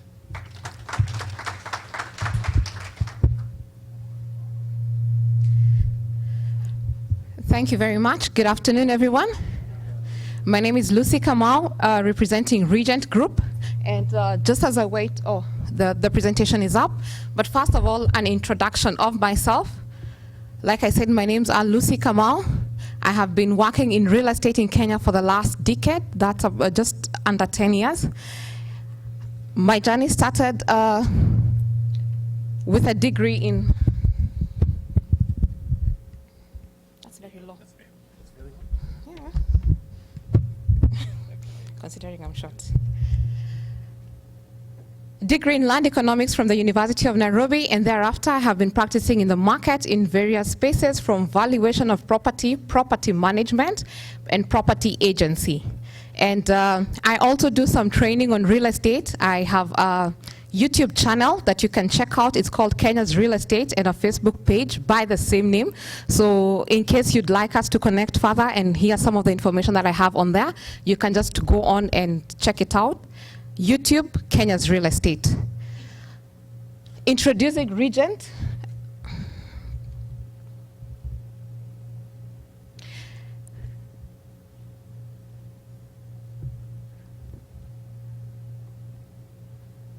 Introducing Regent. Regent is a group of companies formed in 1994. So we have been in existence for the last 22 years. And it's a group of companies in the various areas. We have Regent Management Limited, which handles property management services. We have Regent Valuers International Kenya Limited, which does property valuation.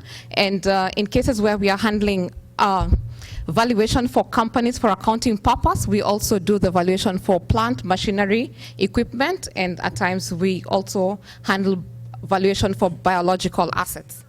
We have Regent ProLink Limited. This is a project management, and that is, sorry, I'm looking for my, oh, thank you.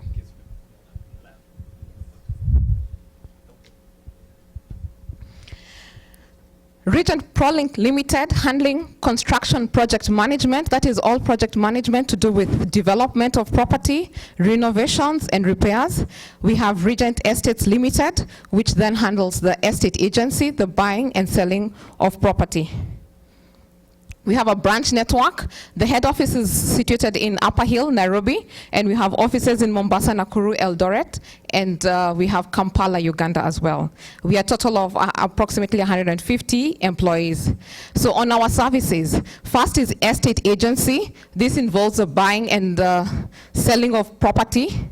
Like you would like to purchase something, or you own something already and you'd like to dispose this, then we would be able to handle that for you. We have professionals who are registered in this case. That is registered estate agents. We have site acquisition. You're looking for something, like the office is looking to rent office space. You're looking for a property to develop, like you want to put up a block of apartments and that kind of a thing. We can do the site acquisition for you. We have what we call the buyer and tenant representation. Aside from being the person, the owner of the property who wants to sell, possibly you're looking for something. It may not be in our listing, and you come on and say, I'm looking for a property to purchase that is within this range of this is how much I'm looking to spend, and also this is a kind of return I'm looking for. If there's one thing that I passionately advocate for, is for investors to come into the investment space with a very clear objective. Like, I'm coming to buy property because I want a return of so much per month, or I want to come into property and invest because after 10, 15 years, or when I'm taking my kids to university, like I want to have such a value.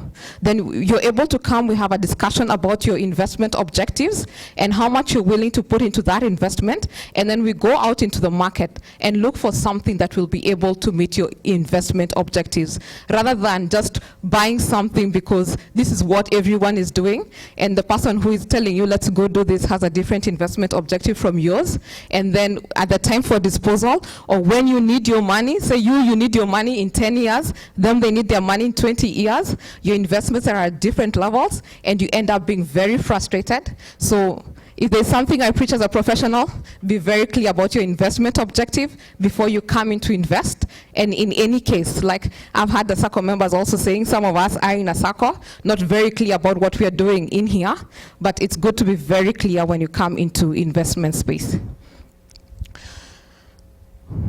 So some people could also be looking for something to rent when you're in Nairobi, say for the short periods, or someone is looking for an office. We also do what we call tenant representation service. The next service we provide is property and facilities management. In this case, you own property, but we then handle the management aspects for you. You need a tenant into your, say you've bought an apartment, you've bought a house, you bought an office suite, you'd like to have a tenant in there. Then you'd like the monthly, like you want to make sure that your rent has been collected. The reason you're buying a property is to make sure that you have a return. So you'd like to make sure that your cash flows are consistent and secured. We come in to handle that. There's the issue of repair and maintenance. You also don't want to be the one receiving a phone call at midnight telling you that there's a certain leakage in the house, or there's a certain problem, or that my neighbors upstairs are too noisy. You don't want to be the one receiving that kind of phone call. So we come into that space and handle that for you. Yeah. We also have, there are also people who've bought into apartments and you have common shared services. And we also handle the management for that, because some of you will know that that can be a bit complicated, because very often your legal and statutory payments need to be handled from there. And if that is not going right, the entire investment is in problem.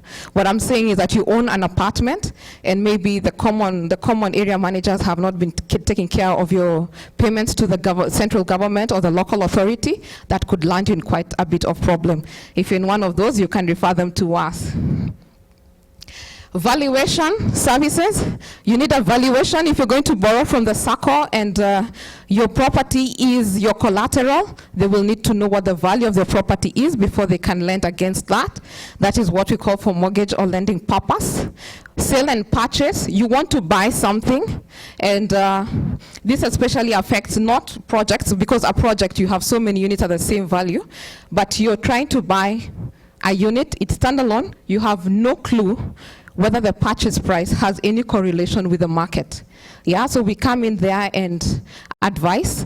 It gets to a point you've held on to a property for a period of time and you'd like now to dispose it in the market and you don't know how much. You don't know what's the right price for it. We can advise you in terms of what the value for that is. Accounting purpose. For organizations where real property is part of their assets, every so often, the accountants will tell you they usually apply depreciation to assets, but we do know that real property will often appreciate, but then the accountants don't go in to tell you what that appreciation is. We are the ones who come in and do that. Insurance purpose, some of you have taken policies to protect your investment in real property. Again, we come in and advise what that insurance value is. I keep telling people, there are a lot of people who have standalone units and they keep insuring the entire property based on, they insure the property based on the entire value. But you have an aspect of land, and land is not, it is indestructible. So it means you've been paying such a high premium, yet even if you incurred a loss, the insurance company will not compensate you for it.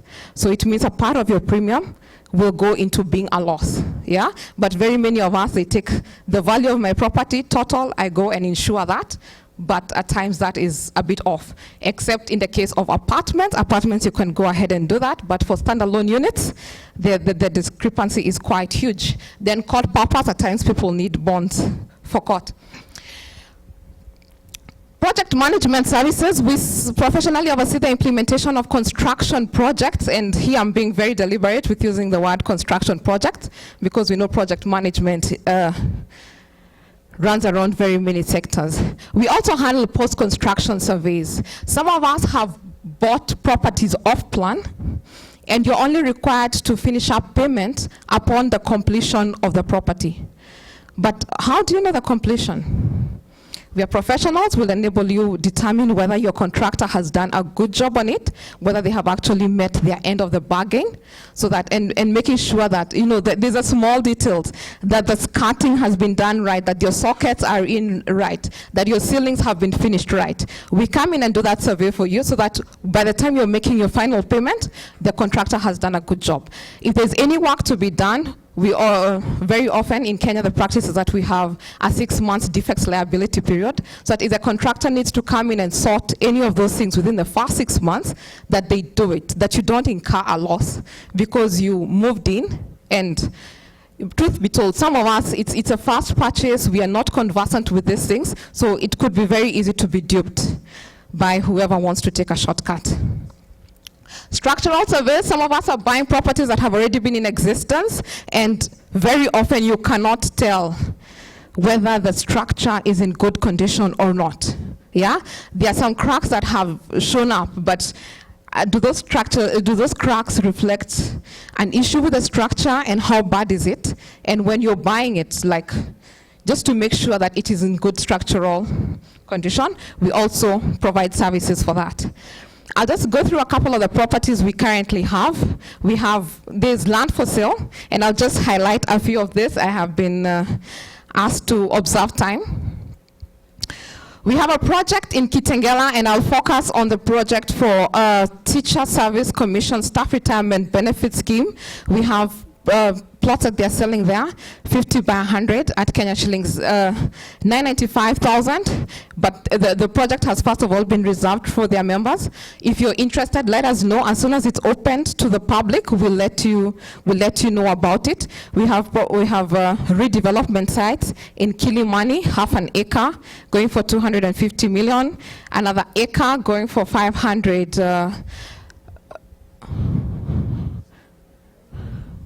So yes, there must be a typo. Yes, sorry. That is half, that is 500 million, not 500,000. Yes. Westlands property, 1.7 acres, redevelopment site. We also have the land in Kitengela, the first one, in Acacia Kitengela. 50 by 100 going for Kenya shillings 1.3. That is already available. Titles are ready. That you can, if you sign up for it now, we'll be able to process the transactions. We have an apartment block. We have an apartment development in Nyali, Mombasa called Mimi. 3 bedrooms going from 15 million. We have another one in Mombasa as well, Zamia Heights. It's a development of the ICDC. There are 28 units of 2 and 3 bedroom going for 13 million and 16 million. And what we said, we are property agents. So some of these are not our developments, but we have been given the instructions by whoever has developed to get them buyers for their properties, and that is what we are showcasing. And there's I'm rushing through it, but it is available on our website, which is www.regent-mgt.com. I'll give you at the end, just in case you're feeling like you're not getting some of the details. Yeah, but we do have more information. Oceania Apartments as well in Mombasa, and this is now on the island of Momangina Drive. 3 bedrooms, all en suites, going for 13 million. Tattoo Waters, this is a very interesting development. We may all have heard about Tattoo City. So Tattoo City is a mega development in Ruiru, Kiambu County. So Tattoo are master developers. So they have master developed the entire area, and then they have apportioned the land into various areas. You may have heard of Kijani Ridge. Kijani Ridge is being sold as land, then you develop on your own. They have the designs and you develop it. Now, for the property that will already be developed as apartments or residential units for sale, they have then segmented them into 3 sections, depending on the value. So they have something between 1 million to approximately 8 million. One developer has been given that to construct. Then we have the 8 million to 15 million mark. Another developer has been given that to sell. And then we have everything above that, another developer has been given. So what we are showcasing here is a development by the Chandaria Properties, who have been given the mandate to develop the units between 9 million and approximately 25 million. They have a number of designs, and they have planned out the area. So Tattoo have been the master. They have developed they have made the plan, like what a city does for a plan. Then they've given Tatu, they have given Chandaria Properties to develop this section, which is then available. And they're starting to break ground. Okay, we have a lot of speak of the elections, so most people are just waiting for the elections to be over before they can kick off a couple of these developments. So we expect them to break ground before the end of this year, and they will be ready. Phase 1 will be ready at the end of Q2 2019, but they're already available for purchase. So if you'd like to be part of the Tatu City, there is an opportunity here by the Chandaria Group. We have Crystal Apartments in Makueni Road, Kileleshwa. One bedroom and 2 bedroom, starting from 10.5 and 15.5 million. Completion expected to be Q1 2018.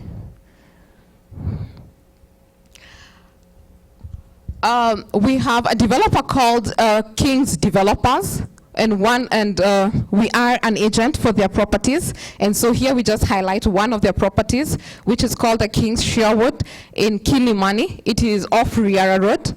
They have 3 bedrooms and 3 bedrooms with a master balcony. The different sizes are indicated there, to 2280 square feet and 2334 square feet, from 20 million. We have Sunrise Park. This is a project we have been working on for the last couple of approximately 5 years or so, and we just have the last couple of units available for sale, and we are selling this when they already have tenants. The project has done so well. There is a lot of demand from the tenants, but the developer is still holding on to a couple of units that they would like to sell, which are available for sale for 4.2 million for apartments and shops at 7 million. We have Airview Embakasi. I feel like I'm rushing through this so much and not getting a lot of the information. So let me just highlight the Garden City project. Garden City is located in Ruaraka off Thika Road, and here there's from 2-bedroom apartments. We have 2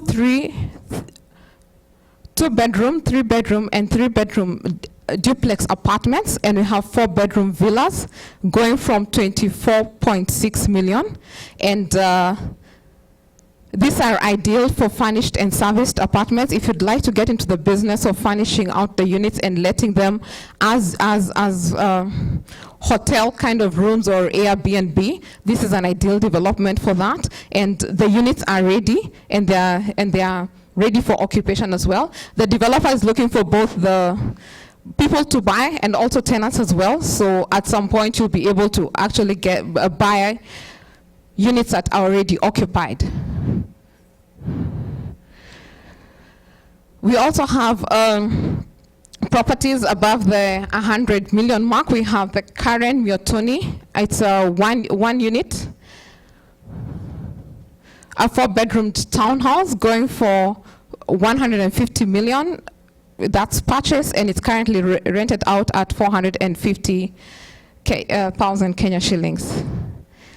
In the commercial space, we do have properties to let out. We have the UAP Old Mutual Towers in Upper Hill, currently standing as the tallest building, but there is a taller one that is currently under construction, but this is currently available to let out. And in the retail space, we have the Waterfront Karen, which is located at the junction of Karen Road and Langata Road in Karen. They have opportunities there for people who would like to sell properties. Yeah. Before I take questions, I know I've really rushed through the properties, but this will be available. Before I take questions, there are contacts. Our website is www.regent-mgt.com. The office line is there. It is +254 722 691 641. I'm also available like outside, so during lunchtime or any time you have, you can come and interact. And I also said I have a YouTube channel that you can go in there and check out some of the videos I have created about the real estate market in Kenya. It is called Kenya's Real Estate. I think I have left some time for questions. Yes, you have. Big hand for Lucy. Where is the other mic for questions? I see it down there. Let's, Laban, can you help me out here? There's a mic down there. If you have any questions, I want you to ask Lucy. Because one of the things here in the diaspora is sometimes we go home and we have nowhere to stay. Okay? And you have a big house here in Dallas or Houston or Seattle or Atlanta. But when you go to Kenya, you just want a place where you can put your head, maybe a small little condo, 1 bedroom, 2 bedroom. And that's what I'm seeing there. That's a product that most of these people need here. How are we able to finance that? 5, 10 million, 20 million.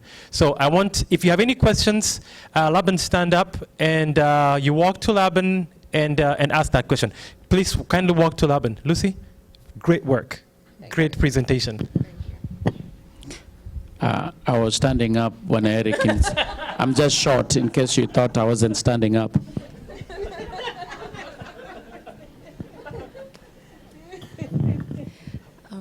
Hi, Lucy.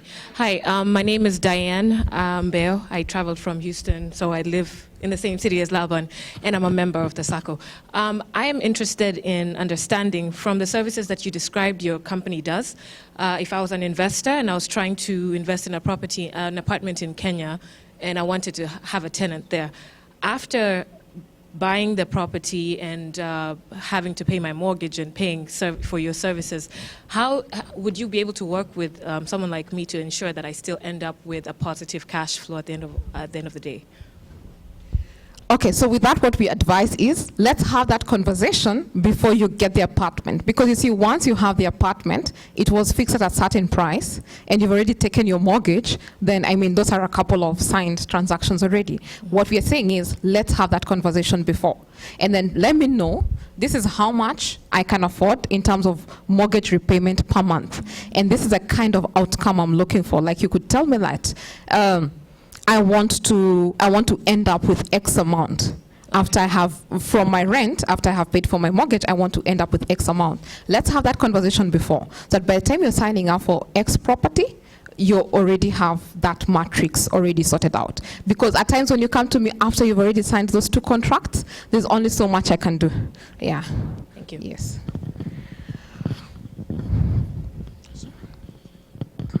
There's someone. Thank you for your presentation. I have a question regarding the insignia plots. Yes. Most of the members here have bought the insignia plots.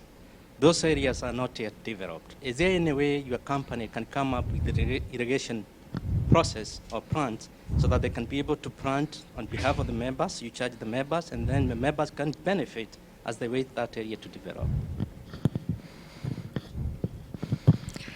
Currently, we don't have that arrangement ongoing. I do know that there are a couple of property merchants who are doing that kind of a service, but we currently don't. But if it's something that you know of, or you have an opportunity, you see, you'll be my client, and you're sending me to do this 1, 2, 3 assignment, then let's work on it. But currently, none of our plots has that kind of arrangement. Yes, let me clarify. I have a client, Diamond Merchant, which I bought property of them. They sell you the plots in senior, and you do the greenhouses, and you get like $250,000 a quarter or a season. So it's possible, it's doable. Yeah. Being done. I'm saying yes, it's being done, but you see, Diamond haven't engaged us yet, or we don't have any one of those clients. But if you have land that is lying bare and you'd like us to hook you up with that kind of transaction, then it's possible. Yes.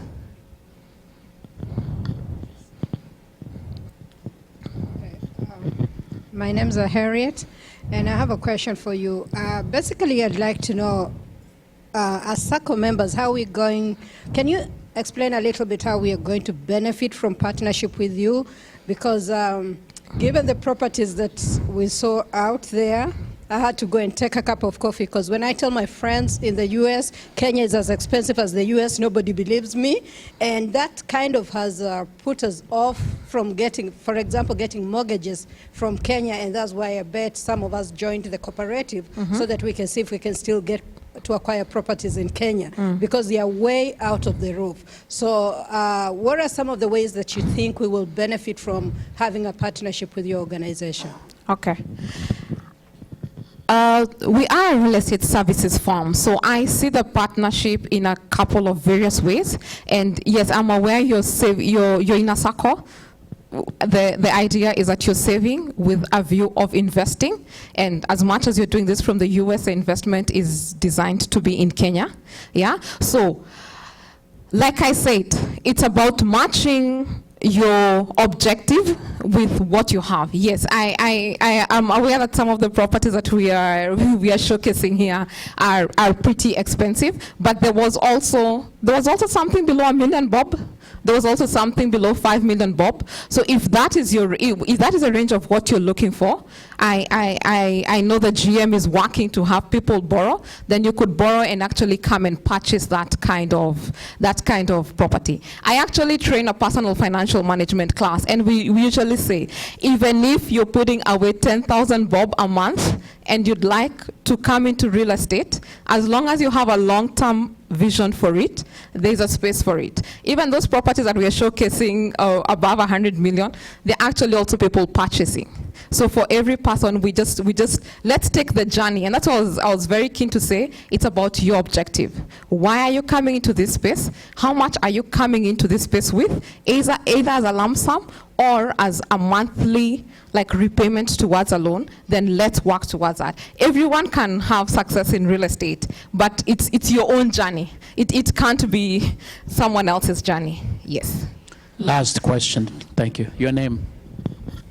My middle name is Chacha. So that's a common. It's a real name. Chacha is a real name. I think my question is, I think we are focusing more on real estate. I want to know if there are any other opportunities. If somebody wants to do something a little bit outside real estate, like probably have a business like a health facility, let's say a nursing home, or maybe a rehabilitation center for maybe drug use or drug abuse, or even a rehabilitation from injuries. Mm-hmm. Do you have a way that somebody can have a feasibility study, somebody to help to know whether this is something that can be done and which area in Kenya such an investment can succeed? Okay. Yes. Part of the services that or maybe possibly I forgot, I skipped it. We do feasibility and advisory for real estate. So what I can tell you about a rehabilitation center, we can have a discussion about the building, the real estate aspect for it. I am not in healthcare, and I will not lie to you that I know anyway how to rehabilitate or to do that part. But in terms of the physical, the real facility, that we can have a conversation around, because there are things to do with the zoning regulations, there are things to do with the uses, there are places where the neighbors will not let you have a rehab center, there are places that will allow you to do that.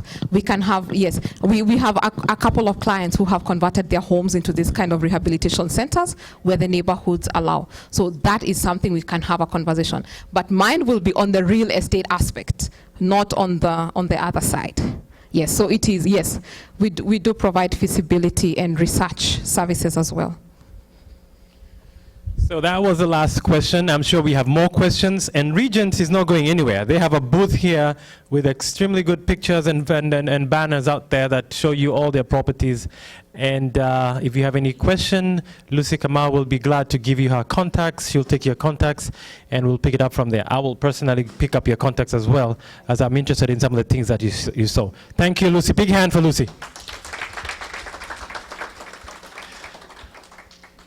And so you are not getting a partnership with Lucy. Your partnership as a member of the Sacco. So you get a loan from the Sacco, and then you can buy a property from Lucy. If down the road our investment team wants to get into partnership with Regent, we'll then get into a strategic partnership. I just wanted to clear that. Next in line is Miamu Properties. I see them here. Is your team here? Yep, come up, introduce your team, introduce yourself, and I know the food lady is not here yet. I can hear my stomach growling. And is she here? She's on site, so she's setting up. As soon as we hear from Miami, we'll be ready to eat. Here you go. Thank you. Thank you so much, Eric. Hello, hello. Hello. Hi, guys. How are you? It is awesome to be here. I am really excited to be here. It's a great opportunity. I am a bit worried about how I'm going to present this. I had thought of a slide, then I thought that is just not going to work. You guys are used to slides all the time, Nini. So let me talk to you one-to-one. Ama, what do you say? You agree? Right. Tendeni kazi. My name is Joan Miano. Miano from Ruaka, Nairobi. I started the company a long time ago in 2009, Miamu Properties. It started when I was chased from my job. I was Futwad Kazi. I sat at the stage and I was, okay, yeah, nicely. I was fired, let's just say. After I was fired, I decided to sit down and wonder what I'm going to do. Kwa stage, of course, nikalia. Nikashindwa, what am I gonna do? But eventually, I put myself together, looked at my two sons and said, I have been in this business for the longest time. I have worked for advocates for over 17 years. So the best next thing to do is to do conveyancing. Yeah? So I went to Afi House and started running errands. 200 bob per day, 500, then 1,000. As I went and did the stamp duty, I'm sure all of you have been to community, yes? You know where Afi House is. So I used to run those errands up and down. And it was quite interesting. I found a client who really needed services. What service? Anataka kutolewa titles.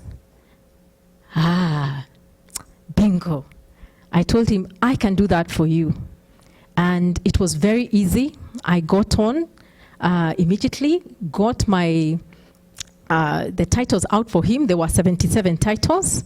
Having done conveyancing at Rahman Danji, Elms and Vardy Advocate, it became easy. And then I found that there is a need for people who are looking for services like that. Most of you have bought property, no? You've used the Sacco, you've bought your plot, you have your title, then you are like, okay, now I have my title. You've stayed with it for over 5 years. Miamu Properties comes in. I do the search for you. Do you know exactly where your property is? Do you know that where the beacons are still existing? Have you been there?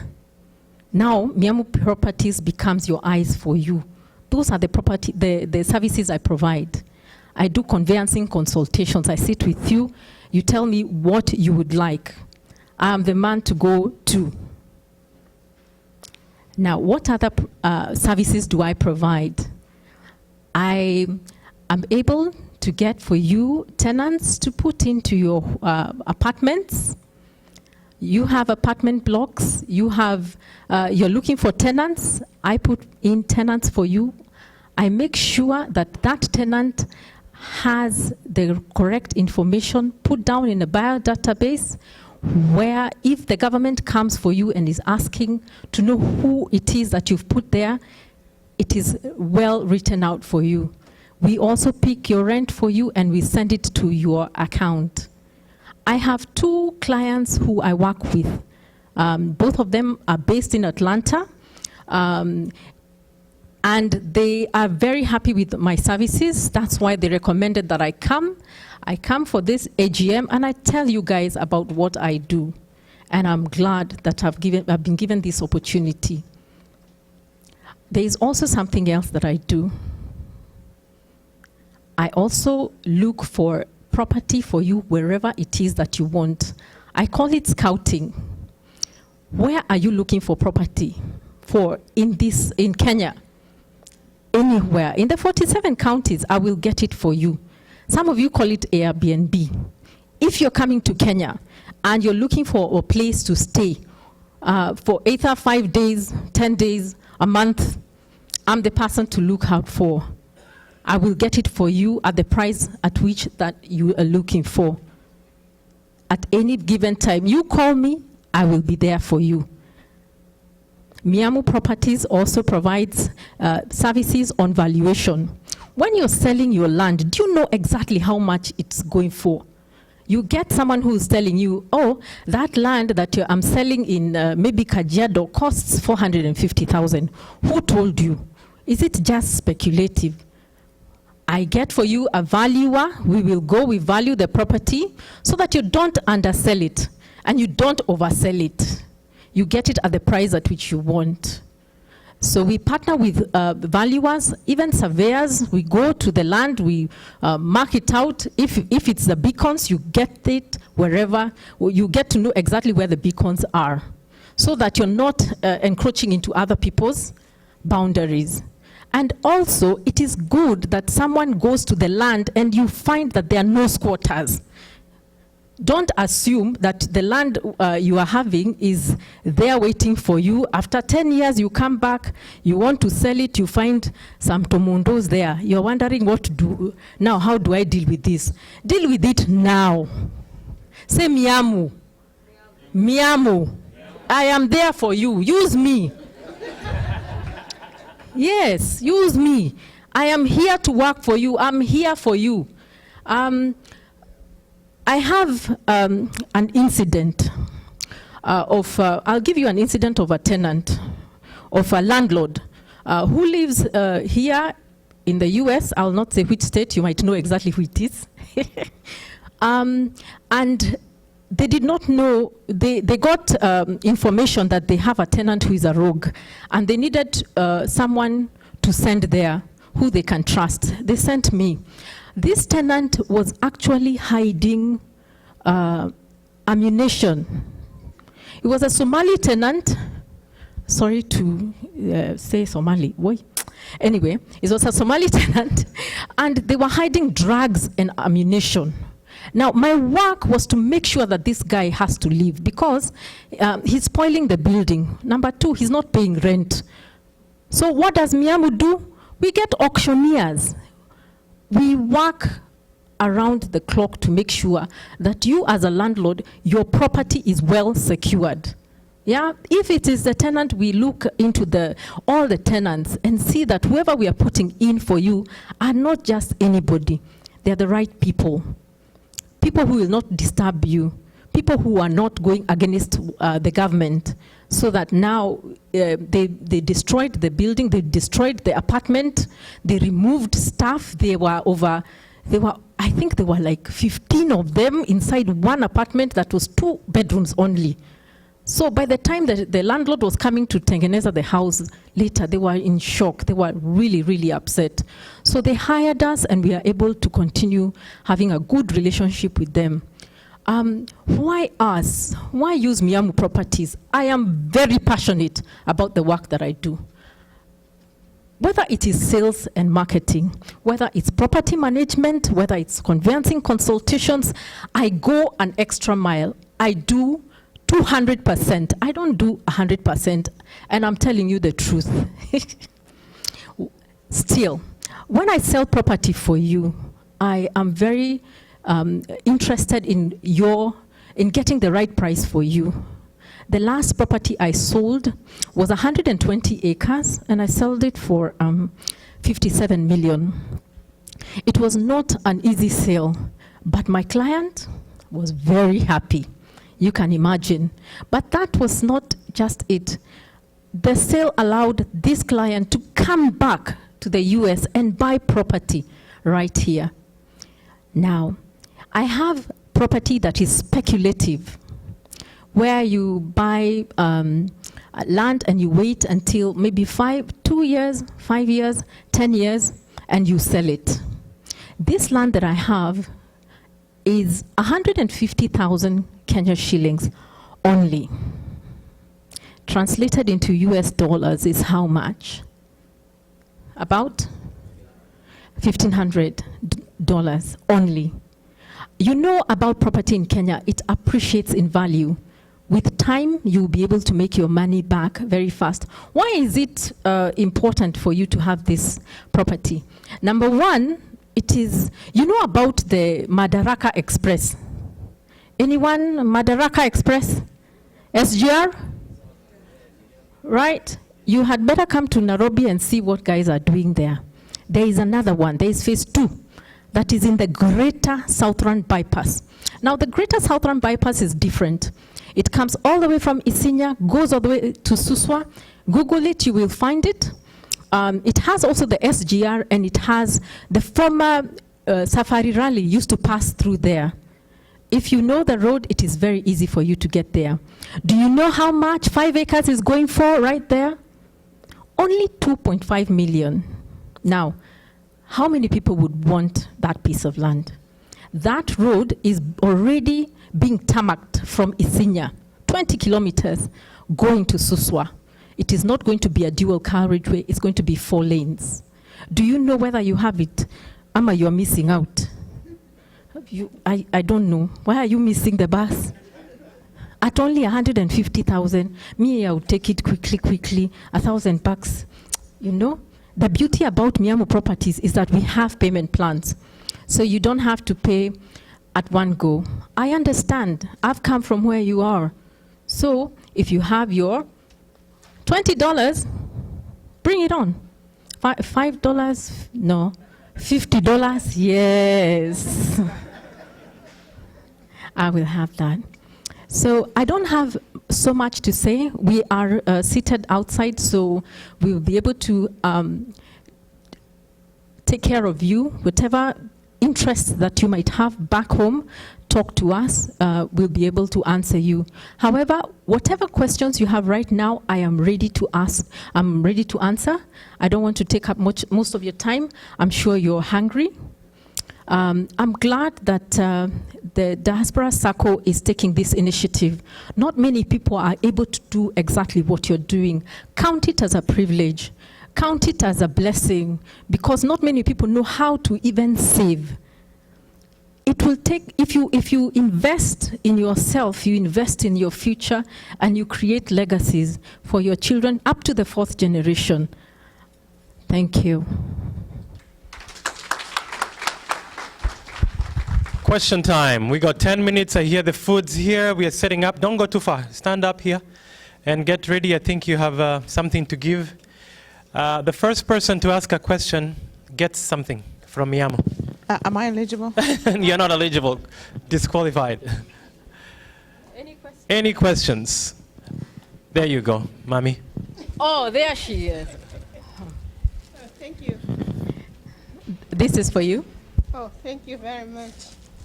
My name is Margaret, and thank you, Margaret. I'm a member of the Sacco. Awesome. And you've said some very exciting news that even drive us back when it comes to investing back in Kenya. Yes. Especially on managing of properties. Yes. There is other things that I would wonder whether we are together, if you can follow that.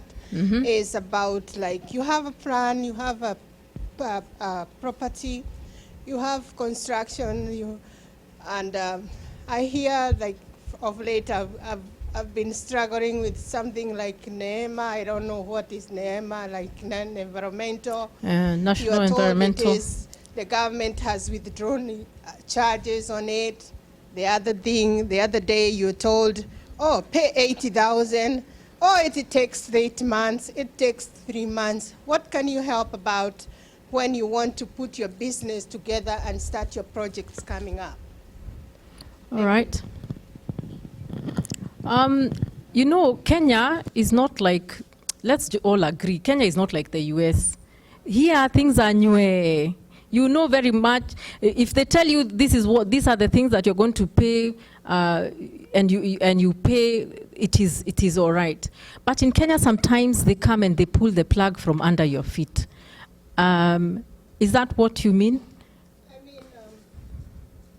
When you're putting your construction plans together to develop your plan, Yeah. your plots, How- or whatever property you're putting together. Mhm. If you just want to get a few saving, you get maybe an architect to do. Do you have a project manager?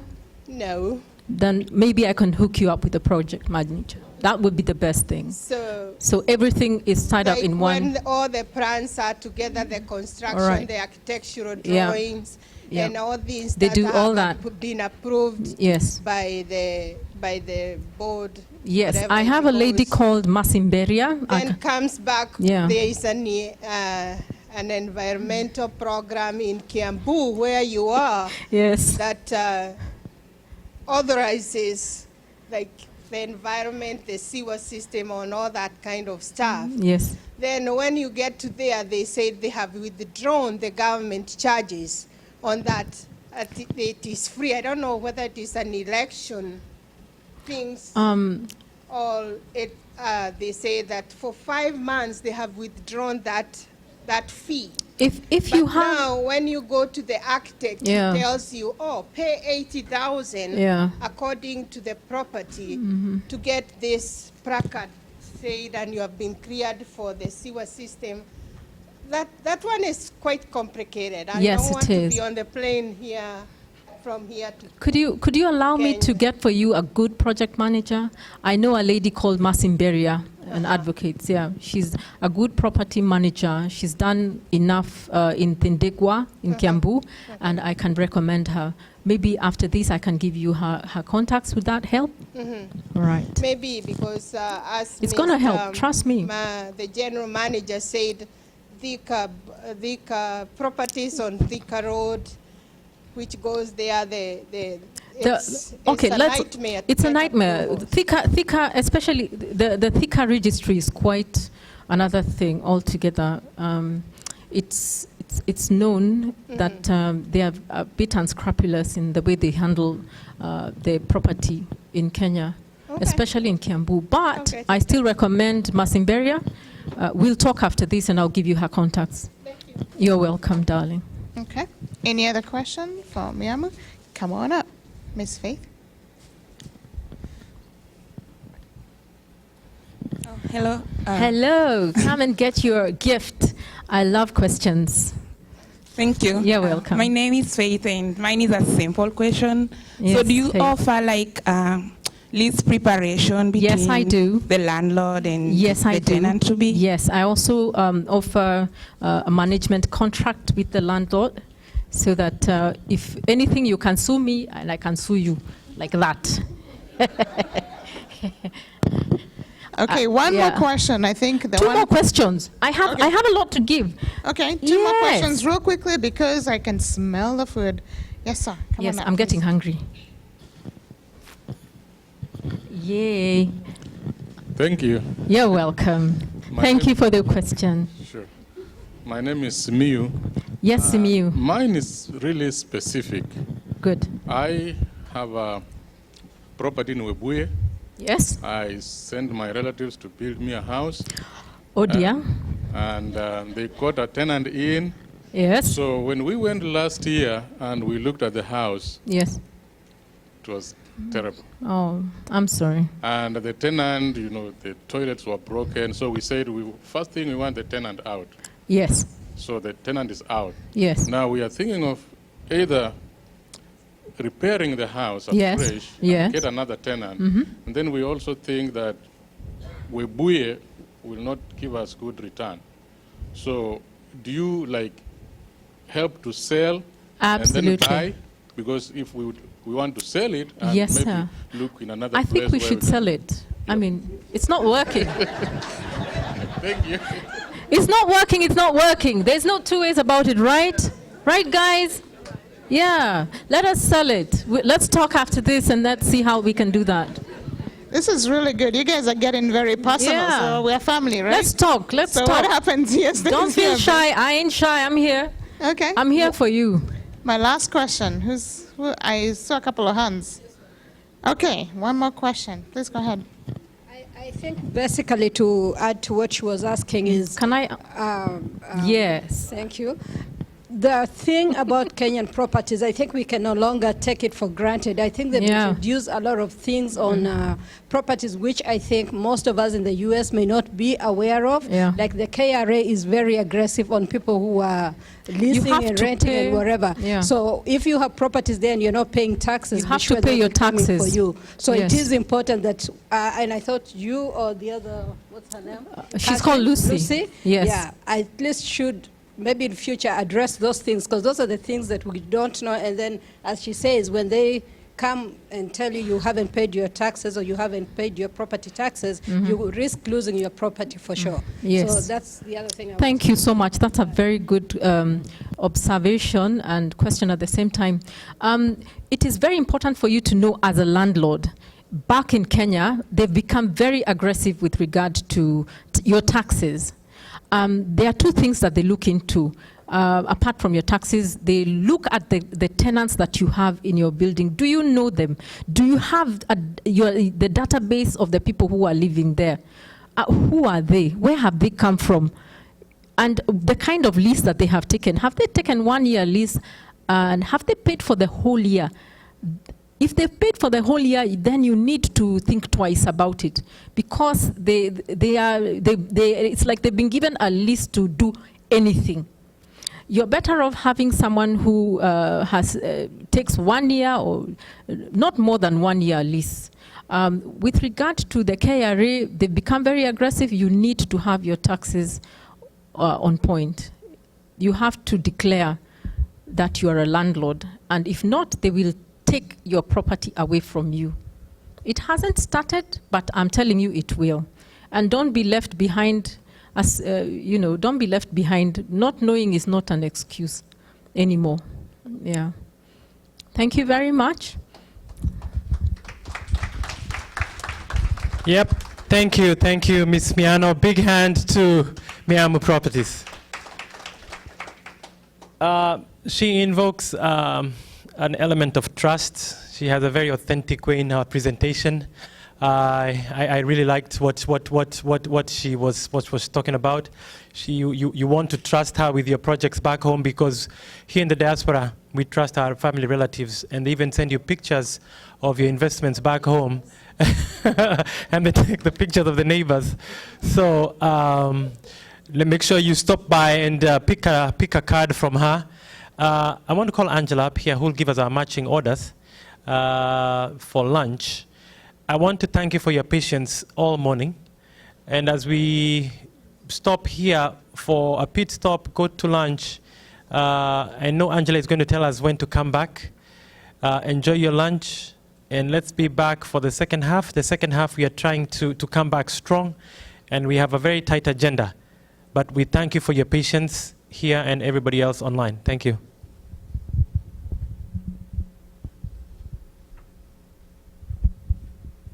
Thank you so much, Eric, and thank you everyone for your patience. I know sometimes it's a little bit hard sitting throughout everything, but lunch is here. And one of the things that our members requested the last few AGMs is, we go to all these Kenyan conferences. This is a Kenya, USA, Diaspora, Sacco, Kenya beginning. We want some Kenyan food. Ama? And I said, okay, we will provide some Kenyan food. Someone said, can we have some ugali? Not so much, because I want you awake in the afternoon session. But we have some lovely food that has been presented by Yum Yum Catering by Miss Alice Wanyoike. Now, even though the food is going to be delicious, I want to be really prudent on time. So I'm going to request a very short 20-minute lunch. Can we do that? Yes, because I want you to get you out of here. Someone is shaking no. Can we do 10 then? This is a case where I may need you to inhale your food, okay? So let's try and walk within a 20-minute lunch. Get a bio break as you're standing in line. We're gonna move the line really quickly. You can bring your food, sit here, get to meet another member you've not known. And I really do want to appreciate you members. I had someone who got on a bus and was on a bus for 19 hours just to be here. All right, so people are serious, right? Someone else who flew all the way from California. People are serious. And watu wa Dallas bado wanakuja tu. You know? So 20-minute lunch, can we do that? Yes? And again, I'll hustle you guys up. Lunch is on the back. For guys online, go grab a drink. We'll be back in 20.